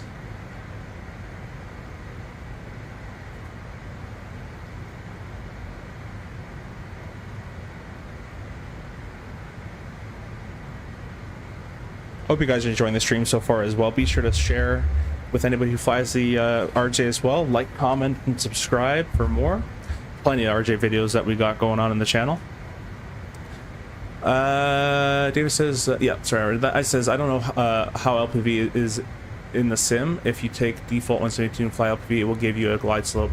Oh, that's pretty cool. I know the Phoenix does it. I've done it in the Phoenix quite a bit.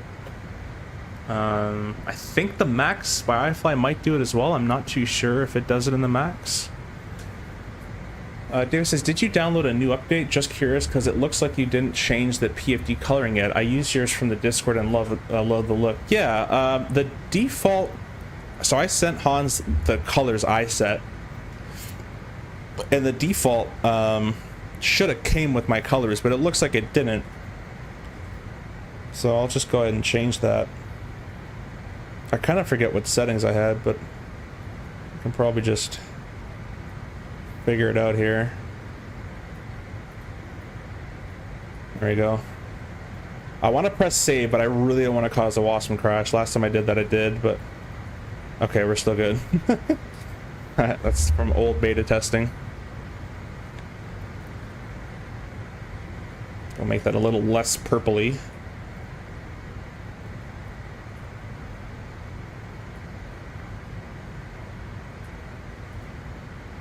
There we go. Not too bad, hopefully. That looks good for you guys. And again, this has happened every single time I've streamed. For some strange reason, once we get close to our destination, we just start getting all these ticky-tacky frame stuff going on. And I don't know why. Might be something with the mod, I'm not sure.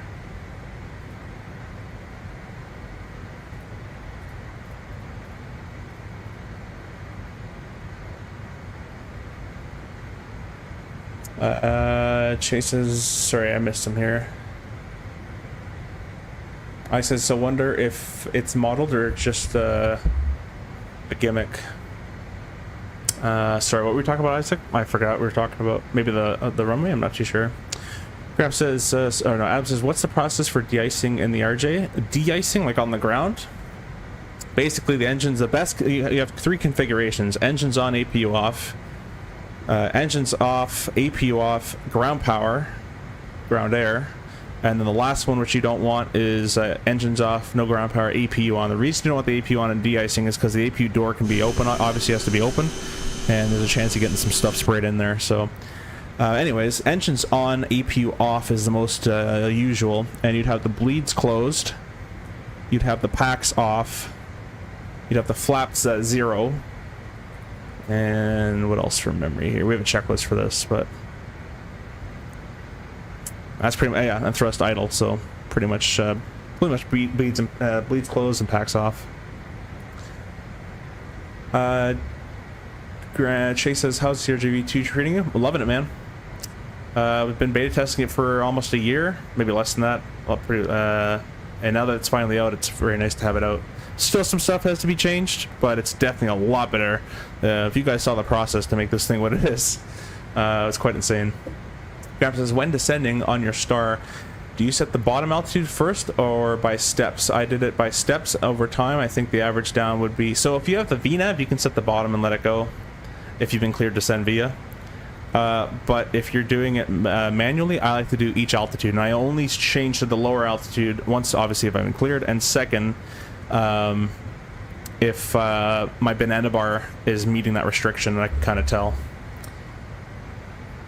Dave says, dude, it looks so much better. It was low-key bothering me. No worries, my friend. There you go. Feral says, 2020 has done that to me ever since 24 came out. I swear it has something to do with a Sova service. Maybe. I don't know. Yeah, I don't know why it's been doing this to me. It's been fine for years, really. And I just reinstalled Windows as well. And it's been fine. And then now it's recently just started not working. Ice says the LPV in the 172... Oh, it's a gimmick? Yeah, probably just the gimmick. Furnace says, do you have both sides terrain radars on? That one's radar off. And this one's... You know what? Maybe it is terrain radar. Let's turn that off. It shouldn't matter, though. I mean, I should be able to run. I got a 4080 in this thing. But it's still kind of choppy. This hopefully won't break the sim. I don't know I'm on that sim, but that's all usual. It's all... Oh, that crept up. Bring that back. There we go. Okay.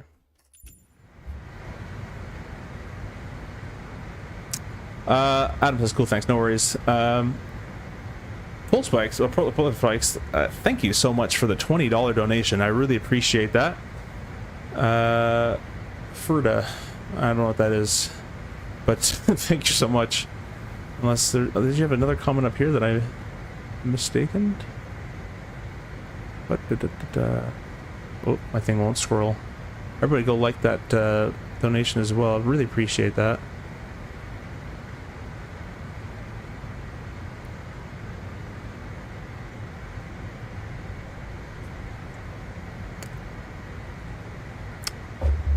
Adam says, do the CRJ operators with VNAV use the VNAV to descend via or just approaches? It depends. It's all dependent on the pilot flying. You could choose VNAV, you can choose speed mode, you could choose vertical speed.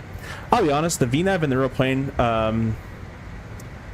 even if used correctly, A, might lead you in a worse spot than it would have been if you just did it yourself, and B, is more work to manage and less efficient. You either gonna need a lot of boards, like speed spoiler, or you're descending such a shallow rate that you need power and now it's not efficient anymore. So in the RJ, we like to do 3,000 feet per minute at idle thrust because it's very efficient. But you can't really do that with the VNAV too much. David says, I had the weather radar on into MSP last night and was getting really long freezes in 24. I don't know if that helps out. Yeah, my weather radar is off. We usually keep it off unless we need it. So there's off there. It's off there. I don't know why it does this. It just randomly starts to go, and I've checked in Task Manager. The Task Manager says my RAM is being used okay and everything's being used properly and all that kind of stuff. Could be OBS, I'm not sure.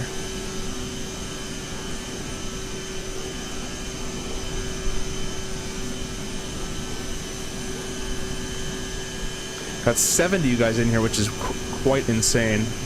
Again, really appreciate you guys sticking with me today, doing this flight with me.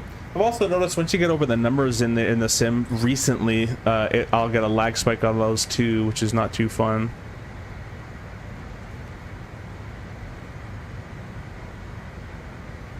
Chase says, I tried a regular takeoff out of DCA in the V2, and when selecting flaps up, the speed tape stayed at 230 as if I still had flaps out. Did you have the gear down? Gear speed's 220, so it's not 230, but it's pretty close. It should go away. I've never had that one.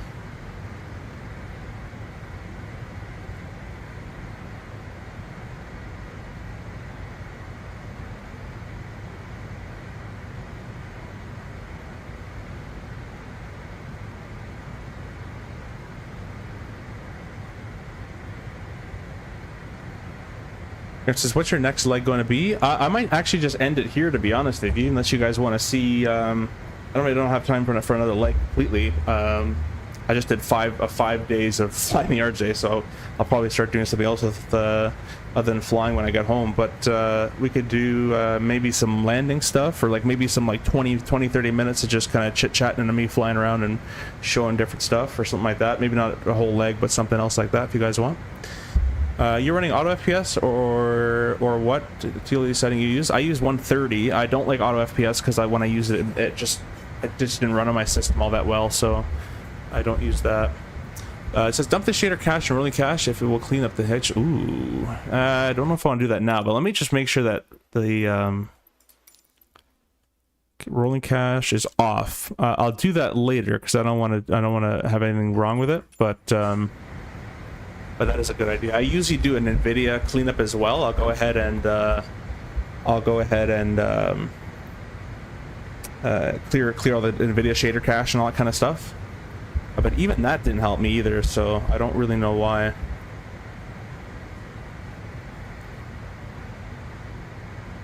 You can see it's kind of doing it there.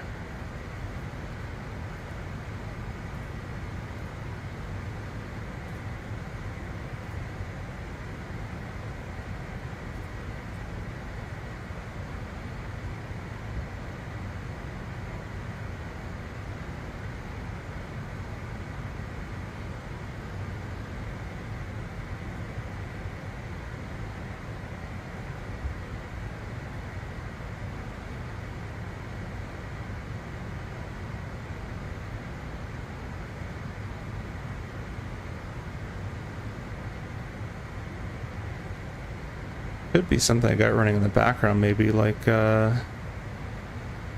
real turb, closing that. I'm still streaming. Epic, close that, don't know why that's even open. Xbox games, close that, don't know why that's open. Everything else should be pretty standard. I don't know why it's like this. It was fine at the beginning of the stream, as you guys saw. It just seems like it's just running out of it just runs out of room. Just can't do it. Might be the clouds. There's too many clouds. I'll go low in the clouds maybe. Clouds. Oh, yeah, it's already on high. I mean, yeah, I've run these settings forever, and it's always been fine. Try that off. Hope I don't break anything. How is that better? Alright, well, frame gen off works better now for me, so we're gonna keep it off. No worries, Grant. It says the fix for the should turn off hags, and then, so for me on the 4080 series cards, the hags helps me out a lot more actually.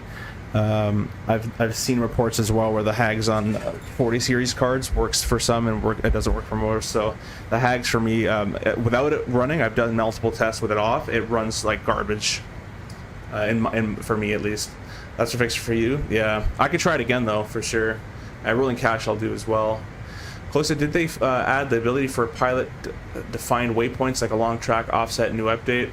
I don't believe so. And also when you go to the flight plan page, there should be an offset function here anyways, but yeah, I don't believe so. Also what they like what we are able to do let's say we needed to descend, let's say we had to do shot 20 miles back from it, so I'll do 20 miles north, let's say. So I should be able to do shot / minus 20, and it makes a new one. However, it makes that in the middle of absolute nowhere. See that? It should just be along my route of flight, like right here, 20 miles. So it's in the works, but not done and everything yet. Fact says, where can you get the Hues texture? It's not available just yet. It's just for beta, so just beta testers and stuff. Adam says, with the CRJ finally coming over, I've made a full switch to 24. I'm loving it so far. For me, at least, the performance is way better. Yeah, I'll have to give it a try. I have to keep getting the 24. I just haven't yet. I don't know if you guys can tell me how the frame gen off makes this game run better. It's always been the opposite for me, but now it's running better with it off. As you can see, this is frame gen off. Gordo says did they fix the FADEC for engines? No, that's in the next update though. I was told that's being that flight model. The flight model is being like completely reworked for the next one. I don't know when it's going to be, but that's going to be the next one. And I actually have the beta build with it available to me, and I got to start testing that shortly for you guys. Obviously, can't show or share any of it, but I'm going to start testing it coming up soon. Nico says, yeah, but you have to turn off and then restart it, restart PC and turn back on. Yeah, that's why it doesn't make sense, right, Nico? Because I hit the switch and it said restart, but it made a world of differences. As you can see, just go 5 minutes prior and it was terrible. Windy Aviation, welcome, mate. Windy. We got a lot of streamers here today. I don't know if they're still here, but Windy Aviation are the streamers, so go check them out. We had CST Gaming earlier, Captain Canada, XV72, FO Pilot Depth, Owls FS as well. Go check all those guys out as well. Gramps says, I can't make the full switch to 24 because of the chase plane. Though a new beta is quite performance boost. Yeah. I'm probably gonna switch over soon. Of course, it's very good to hear. Yeah. Now here he comes. There's a question for you guys. We got clouds coming up. All right.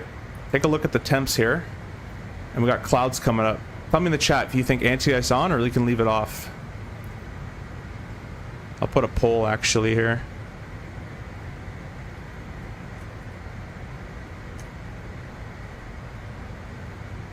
There you go. What are you thinking, guys? Basically, you would need to reset HAGs, turn off, restart PC. Yeah, Nico, I've done all that before. I've been flight simming for like 12 years, so I've done all the HAG stuff over the last 3 years with DCS and my Pimax and all that stuff. It always makes it worse for me every single time I do it, especially in VR. But I can definitely give it another try. John says, I think there are a few planes that frame gen hurts performance. The iFly Max sometimes gets hampered by frame gen. Okay, makes sense. Probably going to be a rolling cache. Maybe don't mess with the right now, though. You said no because it's sat below -40. I'll tell you if you're right shortly. I says no, no as well. We'll tell you if you guys are right shortly here coming up. Guys, as well, if you don't know, that little green circle, that's your track. So that's where that's, if I go right here, that green dot is our track along the ground, rather than the arrow, which is our heading.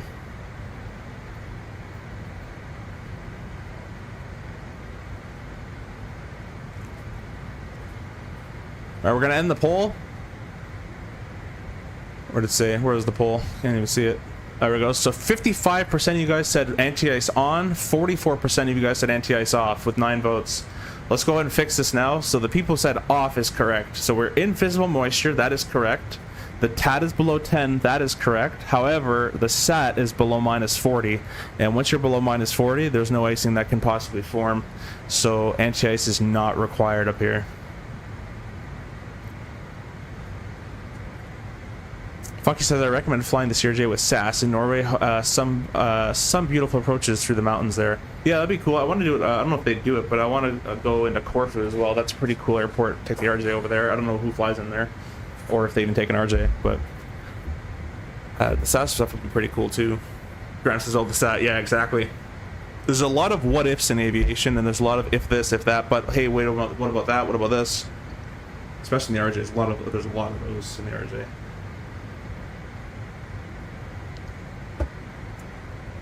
An example of an if that, if Thor, if this, if that. Descending the RJ, 3,000 a minute idle thrust. And you might start that maybe when it says 2,800, you'll start maybe 200 feet shy and then go down to 3.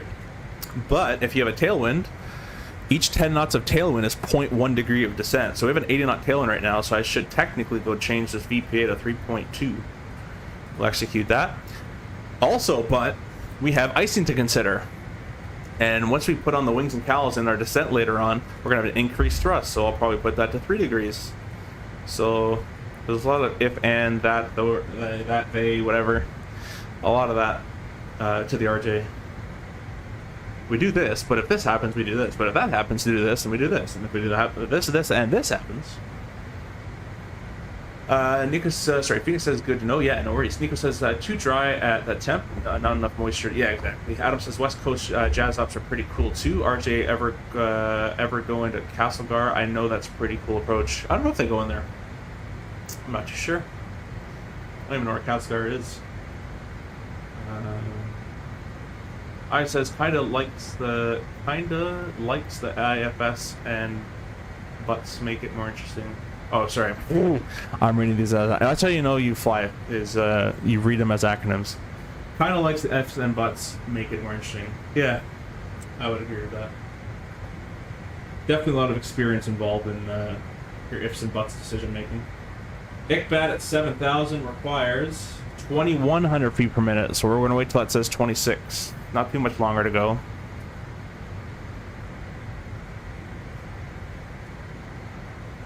Let's go update our weight because it hasn't updated itself. This should be constantly counting down. 67, 80. There we go.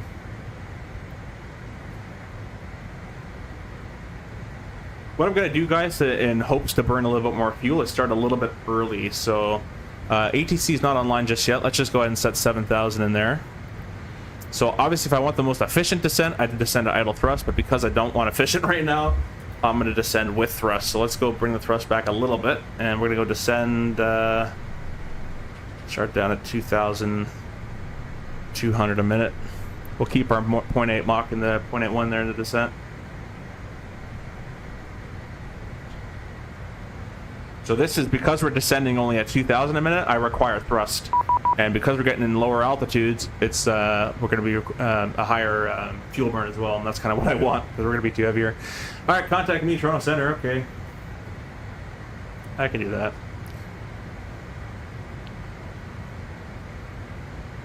Jet 7968, contact Montreal Center 12877, pass your request along to them. We'll go for Jazz 968. Thanks for the services. Have a good day.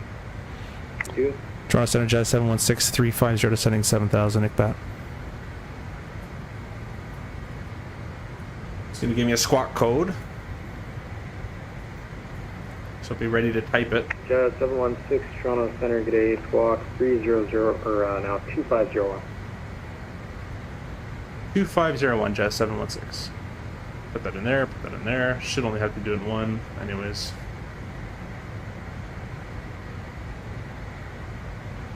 He should give me a radar contact shortly. Identified. You can descend down to 7,000, Toronto altimeter is 2999, or Kilo Z8 is runway 05. Okay, we got Kilo expecting 5 and 7,000, Jazz 716. 29999. Notice how much thrust I need. Watch these numbers, guys. This number should start to creep up. Notice how they're already coming up. But these numbers should start to creep us as we get lower, because at lower altitudes, thicker air, and they're not as efficient. Yeah, jet engines aren't as efficient at lower altitudes than they are at higher altitudes. So that was my plan: is to start early. It's not as an efficient descent, but I don't want it to be efficient. Okay. Sorry, 855. We're missing Hotel 3. We're going to continue to roll at Bravo. We're going to be entering the ramp at Alpha Lima. Catch up with this chat here. Okay, I'm just exit right on YKG or YCG. It's an interesting one. Through the mountains into a circle of land. Now they do it in the dash, so that's pretty cool. It's going to be 171. We could take 15 left, and if you can get us off at Bravo 3, that would be nice. No.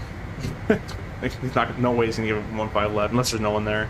Actually, yeah, it's not close. Yeah, you can taxi runway 15 left. What? You actually have 15 left? And hold short here. That never happened. Anyways, Roger, 15 I says we needed some short extra instrument here, time, so we just had an extra 15. MCC session after the Prague 3 departure, and yeah, No GPS. That was a fun tracking view radios. Yeah, no, thank you. Just viewers. 716, if I didn't already say, you're identified.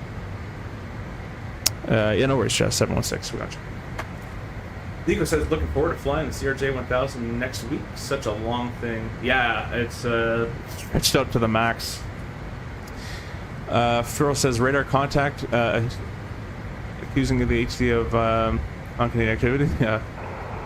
Good evening, Transit. No. 1520 is at flight level. That's what you're supposed to say. Ashak says, "What are you? Where are you arriving? Just got back. We're going to Toronto. Runway 05. 1520 Toronto Center Squawk 6301. Mostly says landed into Toronto. Winds were gusting 30. Had a worst crossing landing. Hey man, it's all practice. I will say the flying the sim, the airplane's a little sensitive in the simulator, so. Seabird 9 Yankee Zulu descend 4000. 4000. Basically, in the crosswind landing, though, guys, I'm not going to really care how far my nose is off the runway until the last 15 feet, really. 15, 10 feet. That's where I'm at my rudder. And to that point, I'm just fighting the winds, really.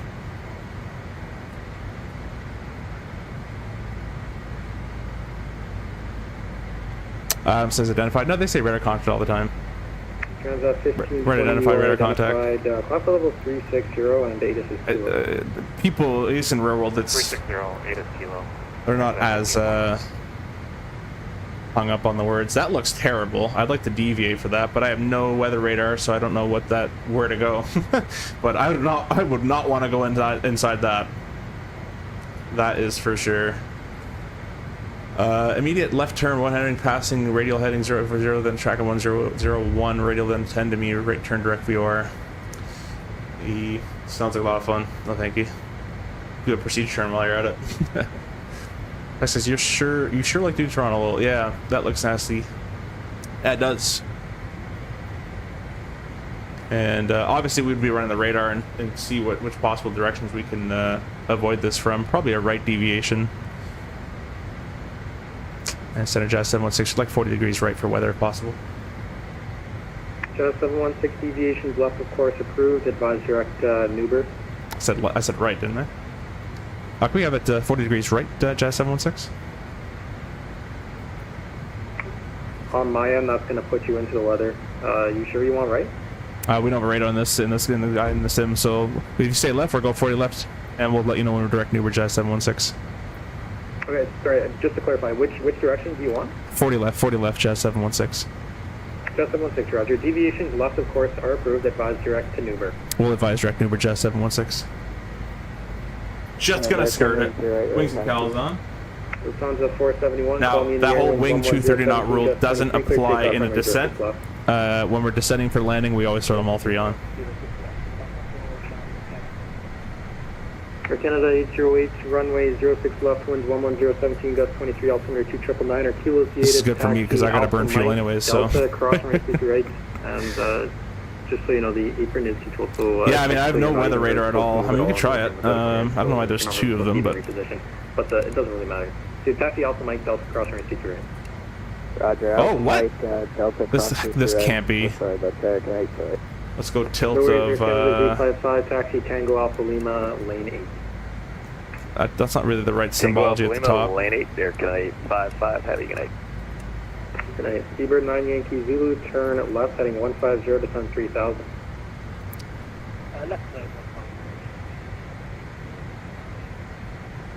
I really don't know what that's actually showing. Descent for level 2401 ready. I can't even change the tilt. But okay, whatever. 240, and we're going to start did down now something. for Canada 856. We're leaving 250. Lufthansa 470 heavy, descend 8000. Send 8,000 on the Lufthansa 470. Yeah, they got next rad basically. Yeah. I don't have access to that. I can turn the weather right off. 856 heavy, contact Montreal Center 12877. Good day. There we go. 2877, thanks for taking your efforts to see you. Have a good evening, Air Canada 856. Yeah.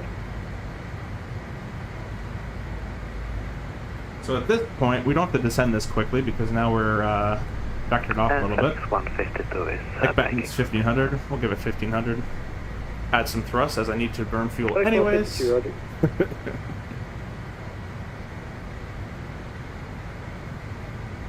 So we're gonna go a little farther for weather, well, because I need to burn fuel anyways. So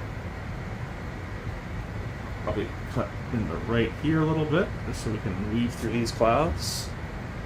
throw those on. There's not many bumps happening in this thing. We'd be rattling around. Like, I'm not seeing this thing bump anywhere, which is my trigger to turn the belts on or off. But anyways, transition to 999er. Seabird 9 Yankee Zulu Heavy, turn left heading 090, cleared now with approach onto runway 05.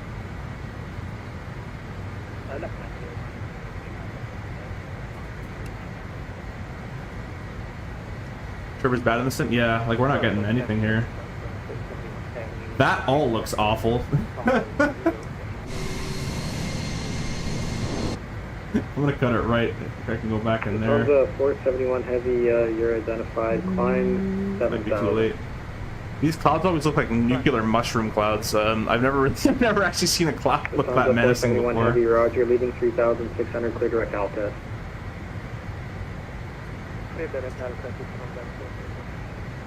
Through 3,600, you're clear direct Alta. Alright, well, we'll just go direct Uber now, as is, it won't really be too much of a difference. And then we'll come back, I'll come back left and go FMS navigation.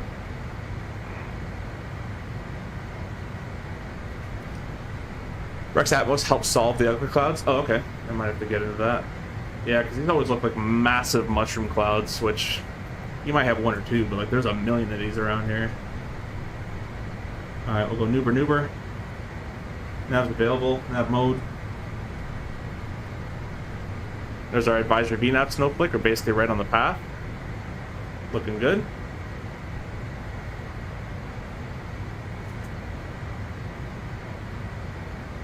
Nuber's right over YKF. Oh, cool. Starting to break out of that now. Like those are huge clouds. This one here and the one to the left. It looks like straight up mushroom clouds. Alpha Echo, flight level 300, about 60 north, 50 until VOR. I gotta advise them that we're direct Uber, but I'm gonna do a little bit more deviating here. 971 Alpha Echo, Toronto Center, get a squawk code 3102. Squawk 3102.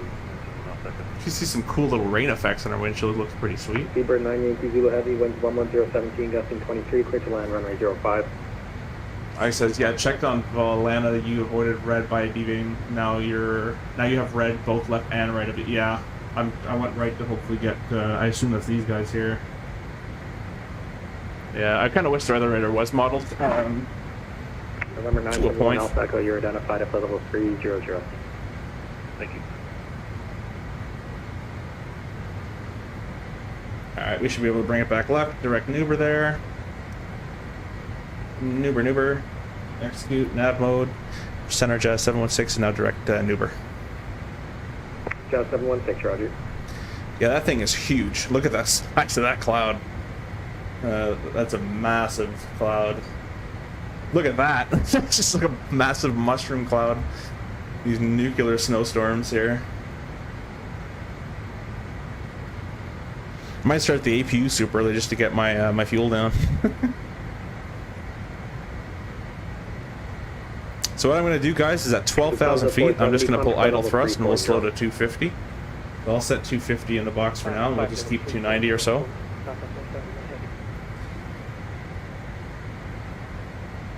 It says, CFI, do you have any confidence? Do you have confidence they will continue to update? Yeah, I do actually. I don't know what level of reasonability of confidence. Maybe like a 70-80%. They're already working on the flight model. Like the beta's already out for the flight model, so I have that to test right now if I wanted to.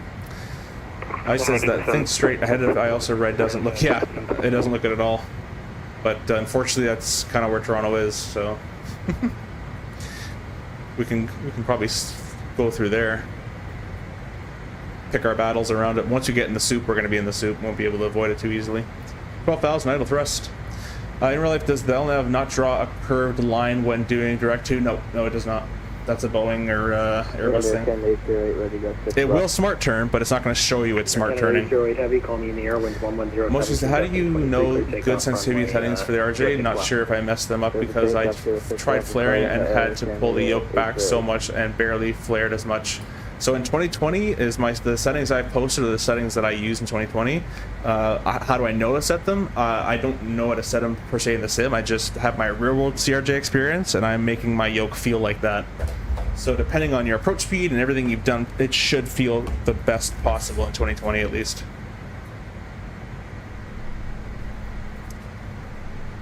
Murray says, plot twist, Toronto isn't there anymore. Yeah, I don't think so. Look at that. Look at those.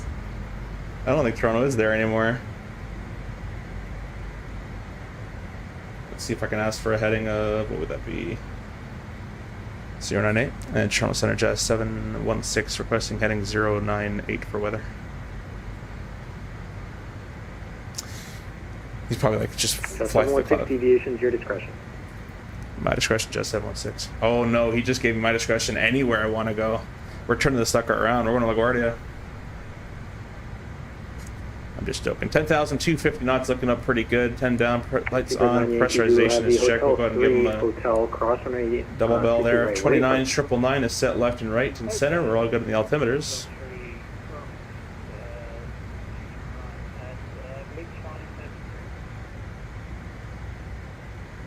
Uh, 133. Perhaps I might have, sorry, I might have to go in 2024 and head towards this cold front. Yeah, take some pictures. Show us what it looks like in there. Alpha Lima, lane 8, and then any gate in the hammerhead. That'll be a gate you guys normally park at. David says this is great to hear. I appreciate it. Thanks for watching. Now, we're going to be about 1,000 pounds over our fuel that's required to land. Actually, 1,200 pounds. What we would do real world is either get a hold or a vector. I've been jump seating in a queue once where they put the gear and flaps down super early to burn a lot of fuel.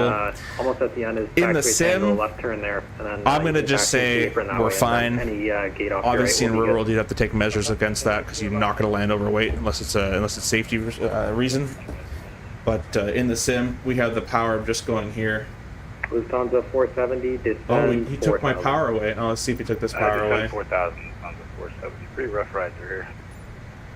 Lufthansa 470, Roger. Moderate turbulence from 7,000. Look how far that is. Roger, and we're painting some pretty good spell activity after C-lap. I'd like to turn base before then if we can. Shaq says, without your profile, I would never fly this plane. It literally is such a toy. Yeah, it's crazy without the profile, at least to me. I was going to plan to turn you base. So I'll tell you what, depart C-lap on a heading. I want to stay out of the clouds for a bit here so I can kind of deviate around it. We have to make ICBAT at 7 though, so we'll have to remember about that. And 220. Don't know if it says if it's RMP equipped, will it do a smart turns? So the RJ smart turns, it just doesn't show you its smart turn, if that makes sense. But it does smart turn. And to make it not smart turn, it'd be ICBAT/0. Doesn't work. Oh, I didn't put it in properly. /0. It still does. Yeah, that's not correct. Anyways, but that would make it not smart turn in real life. /0 and the FMS would not make it do it. Jazz 716. You think you'll be able to start the approach now, or are you still deviating around weather? We should be good if it's a direct ICBAT inbound. Jazz 716, Roger. Clear direct ICBAT. Rejoin the star. Direct ICBAT rejoining Jazz 716. I mean, we wouldn't go through that, but again, in simulator world, we're gonna do it. That looks like nuclear mushroom clouds. Anyways, idle thrust for 7,000 feet, 220 on the speed. There's 220 at 7,000. And let's go ICBAT, execute, nav mode. FMS2 is captured. Do that one more time. Sure. Air Canada 808. Don't know why I did all that weirdness, but 230, okay, 808. you're gonna pass right off the nasty area at 10 o'clock. Perfect. Alt cap 7,000. Chuck says I was on the plane one time and we had failure reverse or unlock. Found out later, and we had to shut down an engine and return back to PDX and land overweight. Yeah, those are those conditions where, depending on what was existing outside, that the overweight landing is deemed the lesser of the evils, right? My airspace now, radar service terminates, cleared on route. Good day. Thanks so much for your service. Have a good day. United 312 Heavy. Okay, rejoin the star. We're 7,000 ICBAT 220, and he hasn't given us any lower, so I'm not gonna do anything else. Jazz 716, fly heading... Sync, heading mode. 100. Heading 100, Jet 716. So, direct to Lonnie, basically. Lufthansa 470 heavy, continue left heading Check that was on the. 150. Yeah, I read that one already. I says hold on to your seats. Yeah, 470 heavy. it'll be a bumpy one. And, we're on heading mode. Right here is about the I'm not going to sequence just yet, although I probably, I probably you'll just be could. going towards the airport from now on. I'll go Dupa here, 057. Descend 4,000. Descend 4,000, Jet 716. 4,000 feet. And we're going to click speed mode. Put 215, idle thrust. Level 390.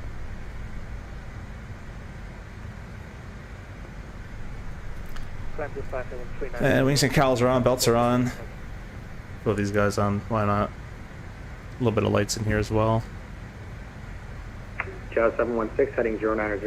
090, Jet 716. Lufthansa 470 heavy, turn left heading 090, cleared out approach. Holy, I'm getting so many stutters with that. 090, 3000. Preview ILSs are up, green needles on the right. Green needles on the left. We got 057, 470 heavy, Roger, speed 057. greater till Kirkuk. 130 greater to Kirko. Some choppy choppies are back, unfortunately. Jet 716, join the localizer. Join the localizer, Jet 716. So an interesting one, join the loc. We didn't get cleared for the approach, so what we're going to do is we're in green needles, we're going to click the nav button. And 1520. And that gives us loc 2 without glide slope. Continue your descent down to 15,000, Toronto altimeters to 999er, Lima Theatis, plan runway 05. Actually, before I do that. Okay, good.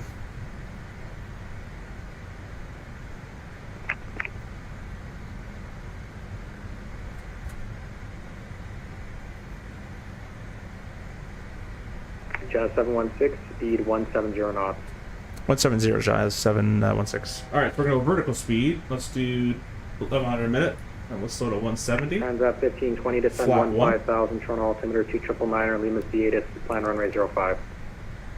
15,000, Flap 8. Theatis and planning 05, transat 15. Loc 2 captured. Jazz 716, cleared ILS approach, runway 05, speed 170 knots, still Kirkuk. Okay, slowing 170, Kirkuk, cleared ILS 05, Jazz 716. Alright, cleared the approach. Glide slope armed, alts cap at 4,000. Loc 2 still captured.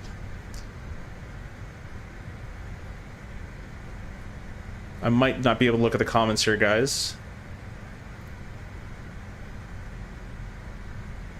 Add some spoiler here to get down to 170 a bit quicker. We should be slowing quite aggressively with the flap 8 out there. It's taking its sweet time to alts cap. Toronto Center, good evening. Air Canada. Spoilers away at our thrust for 170 there. Shaq, yeah, that's the profiles helped. You got quite crazy. Pilot handled it fantastic. Nice, nice, nice. A little bit of thrust. Maybe you'll go below that if lucky. Yeah, maybe. 6601 in the box. Lufthansa 470 heavy, winds 11017. And once we capture the glide slope, we're going to set 3,000. I'll do 3,100 for the cold weather. Oh, wish us luck. Clear to land. Or 32, rather, actually. A little bit more thrust. Well, you're not a CRJ, so I think you'll do fine. Oh, wow. What did you just say? Go back in the stream. Tell me what he just said. Glide slope captured. 3,200 feet for the mist. Too soon? Potentially, but that's my kind of humor. Air Canada 771. Oh, I know what he's talking about. 370, thanks. Well, we're 10 miles away. He wants 170. Let's give it to him. 600 feet, gear down. Or not 600 feet. We're talking about glide slope captured, gear down. Wrong chime noise. We'll arm the reversers. Make sure they actually say armed, which they do. The spoilers are 0. Getting a lot of laggies. Flap 20. We'll hold 170 to Kirkuk.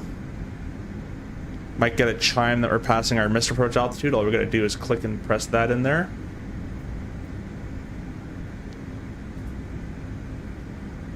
See some terrain below us. That's always a good sign. There's no tower online, so it's just center all the way. Shot 716, oh, I see. Ahead is a heavy 747, winds 11017, gusting 23, clear to land, runway 0. Clear land 05 behind, Jazz 716. Alright, he wants 170 Kirkuk still, so we'll hold that. I'm going to bug 160, but I'm going to maintain 170. Still a bit much on the fuel, so I'm going to play my little game here. There we go.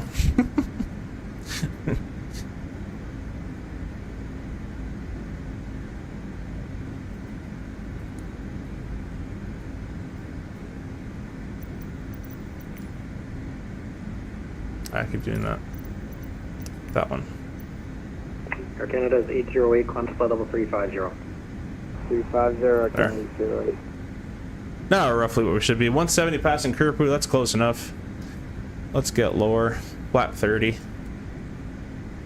And we're gonna bug 147 and flat 45. The gear's down, flat 45. Reversers are both armed. The cabins are all seated in their seats. The lag is real. Holy, the lag is real. I don't know why this is happening. Maybe the stream.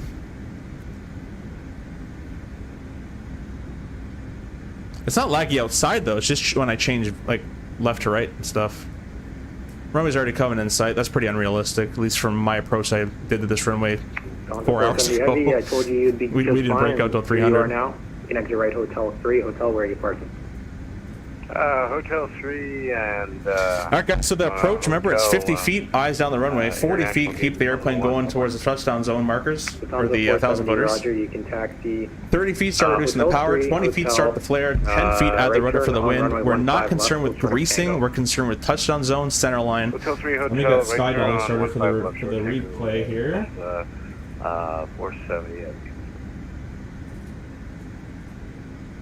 And we'll start recording that. A little bit of thrust here. Autopilot disengaged.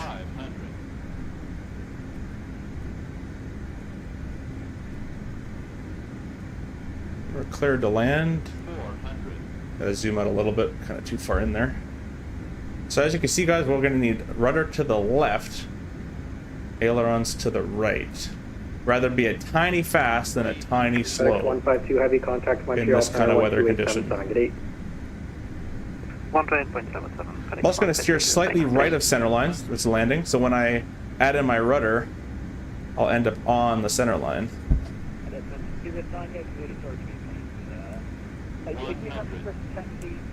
A lot of stutters coming in here. Eyes on the runway.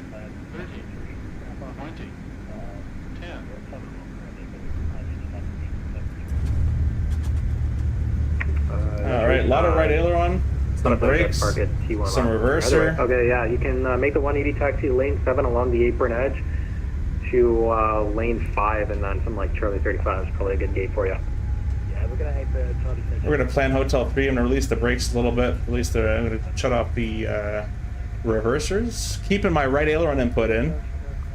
I have a lot more than that, but it doesn't show correctly. I will have almost full right aileron for this approach at the landing portion anyways.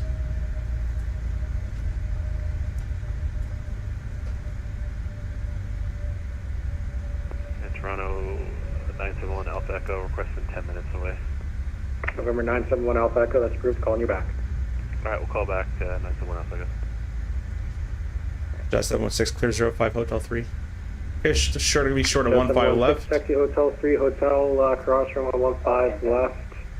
Alpha, or sorry, make it Bravo Alpha Kilo lane 6.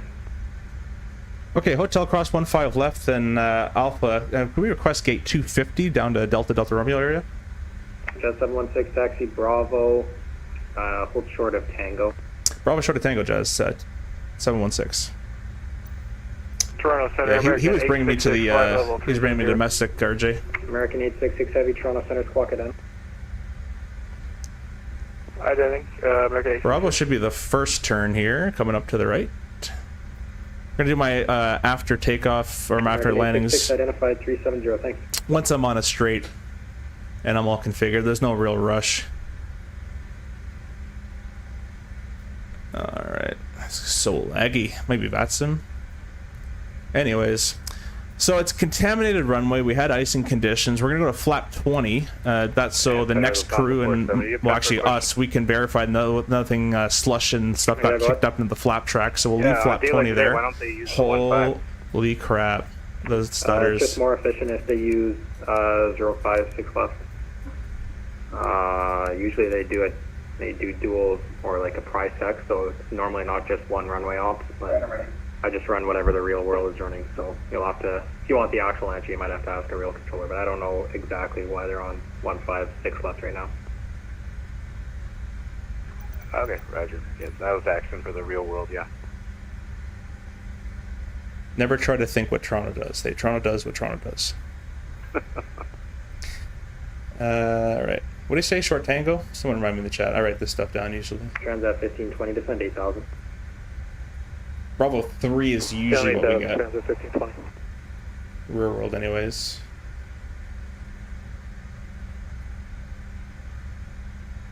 Tango? Cool. Yeah, that's what I thought. Well, where are we? I put myself off this chart. Well, it's on the 470 heavy. If I didn't give it to you, taxi Tango Alpha Lima lane 8. Tango Alpha Lima to lane 8. Tango's all the way, almost near Bravo 3, so we're good on that. Heavy, thanks. I wonder if it's because I turned... 716, taxi down Bravo, and then a left turn on Delta Romeo. Bravo Delta Romeo, Delta Romeo, Jazz 716. In Toronto Center, Canada 771 request. Alright, we're cleared all the way. Great Landing should consider doing this professionally. Yeah. Yeah. Toronto Center, good afternoon. WestJet 724, flight level 370. WestJet 724, Toronto Center, Squawka 8 Lima. I really gotta figure out this lag issue. WestJet 724. Got a bit more thrust here. Also for the after landings, because we're not taking off, the wings can come off. Oh, anti-ice wise, but the cowls stay on because we don't want it, because we're still using the engines, obviously. The next crew could worry about their wing anti-ice problems. They have to go get de-ice for anyways. Goes back to white needles. Goes back to white needles. And close that. Should be able to go based off memory at this point. Bravo straight ahead. Delta's where my 3-3 is at the end there, and left turn and Delta Romeo into gate 2. We'll go to 50.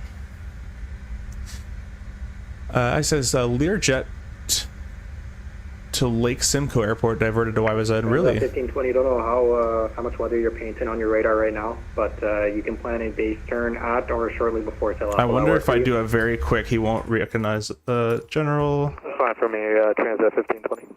Nope.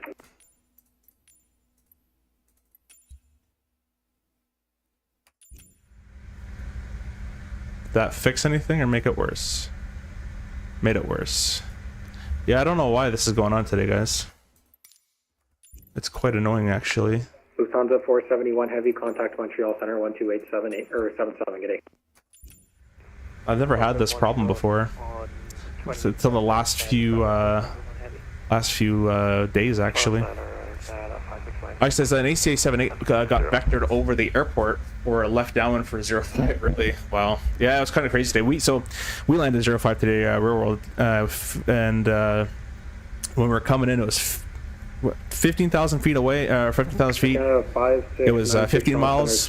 10,000 feet, it became 10 miles. 5,000 feet, it became like 7 or something, and then at like 3,000 feet on the approach, it went down to 3/4 of a mile. So we were just getting in. Our min was RVR 1800. We were just getting in at the time where it was really going to hit hard. It was already snowing, all that kind of stuff, and the viz was just dropping. The tower threw up the lights for us. Or 5696. Yeah, you're still well outside my airspace. I'll tell you what. I'll give you a contact me once you're a little closer. And thanks CST and thanks Yoam as well. CST, never had this problem before. Well, welcome to Flight Sim, my friend. I hope your plane doesn't lag our... Yeah, I haven't had this problem either. Just for the last few days.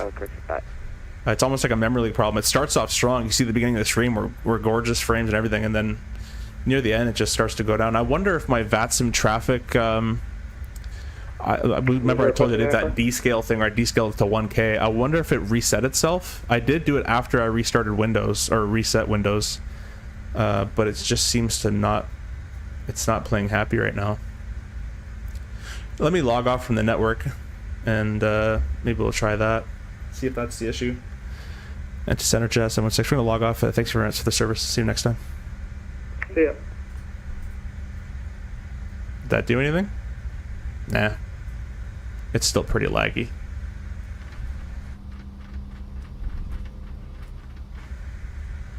Yeah, I don't know why. Let's go ahead and show you guys the replay, and then I'll taxi on back. So we'll go flap 45 for that, and we'll press play. Bring myself to the ground initially, and I'll just set up a view quickly for us, if I don't like crash the desktop because of this. Don't sink. 200. Yep. Or don't sink. All right. That doesn't look right.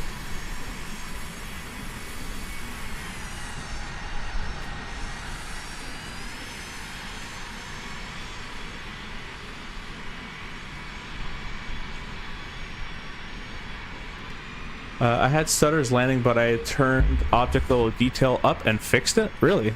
Turned it up. I can give it a try.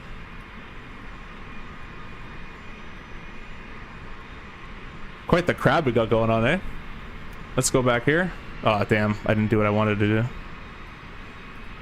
This button. You go away.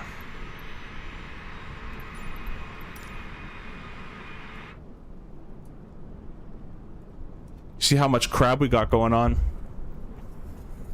This is where it's very important. Eh? Yeah, see, you got it there, eh? This is where it's really important to really add in that left rudder and to hold it off with the right aileron. So if I didn't add the rudder, which I probably need a little bit more, but if I didn't add the rudder in there, we would have landed side-loaded. And when you land side-loaded like that, you're putting a lot of pressure on the gear, not only in the force of landing it, you know, vertical just up and down force, but side force, which the gear typically isn't designed to withstand that much of it. So we always try to add our rudder into the to align our longitudinal axis, they call it, fuselage, down the center line. And when you add left rudder, if you just add left, the wing's going to start to roll to the left as well, so you have to add right aileron to counteract your left rudder. So you're kind of cross-controlled. Your left rudder, right aileron, that's counteracting it. It's called, technically, what we're doing, if you want to look up the definitions, is a side slip for drift control. But we're doing only that for about, 4 seconds at the very end. Sink. 100.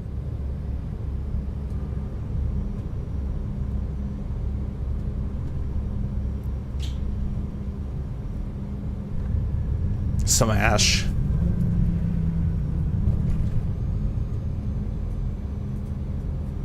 Yeah, exactly, CST. Exactly.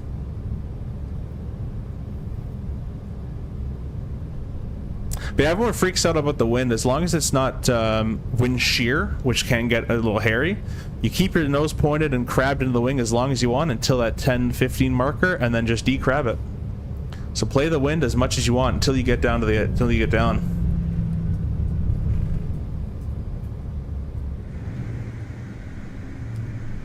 Don't sink. Yeah.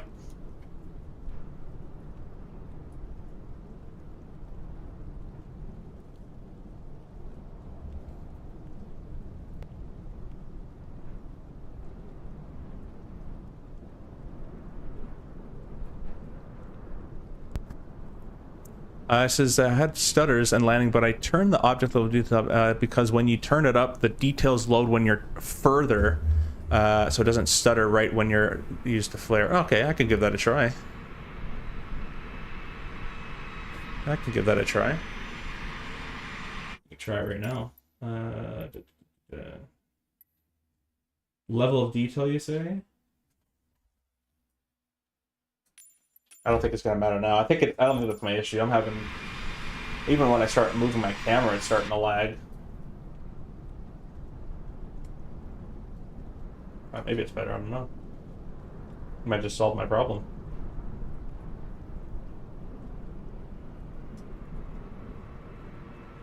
I don't have all the fancy views and stuff, but I got the job done, I think.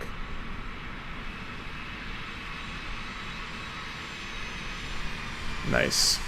And also in this kind of weather, guys, I want to really emphasize, because I know the sim community is obsessed with butters and greasing. First of all, high crosswind conditions, we're trained not to grease, because the longer you try to hold it off, the longer you're getting thrown off the center line.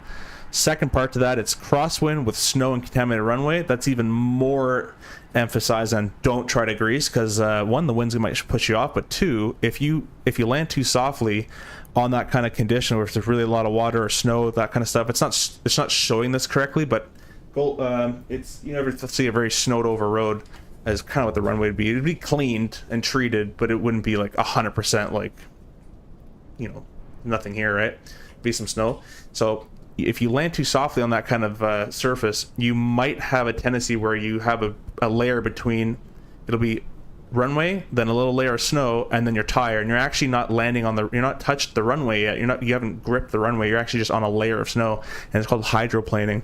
So we want to land firm enough that we break through that layer of snow or whatever contaminant is, in order to get better braking, effective braking. So in this type of conditions, guys, we're not trying to grease it. You're actually trying to do just a normal, like a firm, nice landing. And that's kind of it. Whatever, bro. What's the alarm? I have no idea. I don't have no landing rate monitors at all. Gotta head out. Thanks for the stream. Excited for the next one. Yeah, thanks for joining. I'll see you in the next one as well. I fly with a joystick with no rudder. My swings are sketchy. Yeah, probably. Maybe we could do like a twist stick type of thing. This says, man, I'm still waiting for V2. I bought it on Marketplace. Yeah, hopefully it's tomorrow. I heard rumors it's tomorrow, but we'll see. It says not terrain level of detail. It's the 1.5 below it. Object level of detail. Let me go give that a try here.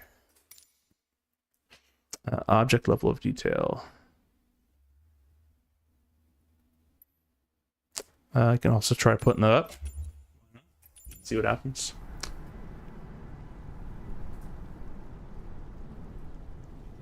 Just kidding, man. Got to go going to Morton's. Yeah, have fun. Get the honey curler. Stuff's really good. Go back. Put yourself in here a little bit. Whoop, I think it's lagging than earlier. It's just like when I move the view. The actual sim isn't that terrible. It's just when I move the view, it's pretty bad. Yeah, it's gonna be going off don't sync because of the replay, so don't worry about that. And the brakes are overcooked. Don't sink. Don't sink. 300. Yeah, I'll probably end the stream around here, guys. If I'm still where I think I am, I'll taxi the gate, shut her down, and call it there. Don't sink. 100. Don't sink. 50. 40. 30. Don't sink. 20. 10. Kind of wish I could get rid of that don't sync from the replay, but anyways, we'll go all the way over here. Let it load. Nope, I don't want to do that. Don't sink. All the way there. There we go. Let that load up. And in the instance of time, let's cool those brakes down. From all the replays we've just done.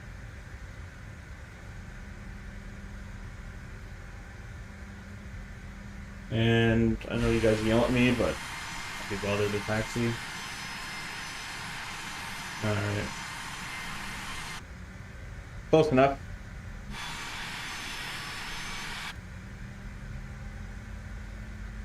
Make sure the taxi light's off. The weather radar is, I'll leave those in 20 for the ice inspection.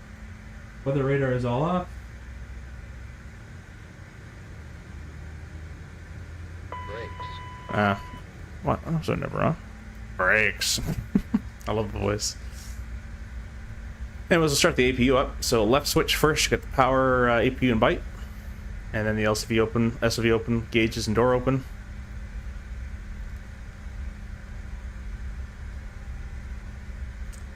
And the start switch.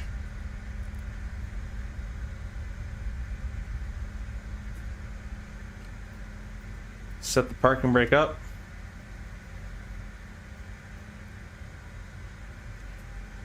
See the crew start the Apu. That's it. My crew's slacking, they're not even here. They left me a long time ago. The Apu is starting up.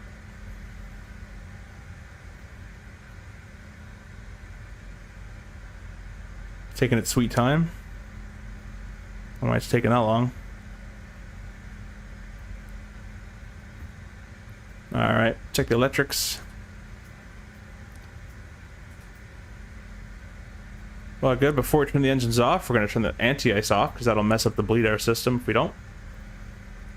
And we'll go ahead and cut both of these off. We'll turn the fuel pumps off.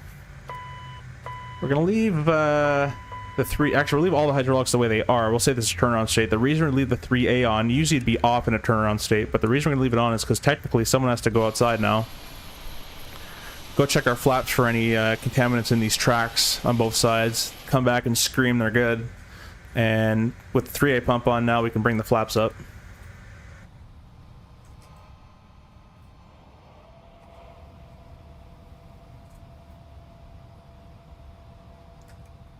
And now we can go ahead and turn the 3A pump off. Beacon light come off. Oop, not that one. Stop all that. Steering was never even on to begin with. That's still, it still doesn't work there. And flight deck door, yeah, we're all good. That's pretty much it for the turnaround state. And if we had to really just shut her down, then we'd pretty much wait till everyone's offloaded and make it cold. But this is how we'd leave it if another crew is going to come on board and take the plane. And obviously it'd be deboarding and all that great stuff. So hope you guys enjoyed this flight and hope you learned something. If you did, please let me know down below. And if you're rewatching this as well, I appreciate that. Thanks for everyone who donated and became a member. I think we got 3 of those, so really appreciate that as well. And we'll see you in the next stream. Probably going to do some... I got some requests. We'll try to look in those. And I've been wanting to go more DCA, so maybe we'll go do some Blue Shaker Endeavor into DCA or something like that. Be pretty sweet. I'll just answer the last few questions here, and then we're gonna go. Paul says battery smooth. Yeah, well, it wasn't that battery smooth. Hopefully it wasn't. My goal is to make it hard. But thank you, appreciate that. Dar says, when are you doing another flight? I've really enjoyed it. Great job. Probably I'm off for 3 days. Tomorrow I have to make the video on the PU Korea autopilot or overhead. I keep calling it autopilot panel. PU Korea overhead panel they sent me to review. I have to get it all mapped up and working, so I'll probably do that tomorrow, and maybe a stream as well. So maybe tomorrow around 7 p.m. or so. Harper says, where do you get 2024 or V2 livery? I shall say I can't find Jazz. Then Air Canada should come with it from memory, but this is the Hues. This is the Hues texture mod, so that's not out just yet. It's on beta release. To a few content creators and stuff, to my knowledge, but the Jazz livery should come with the default airplane. So we're gonna call it there, guys, and we will see you on the next stream or video.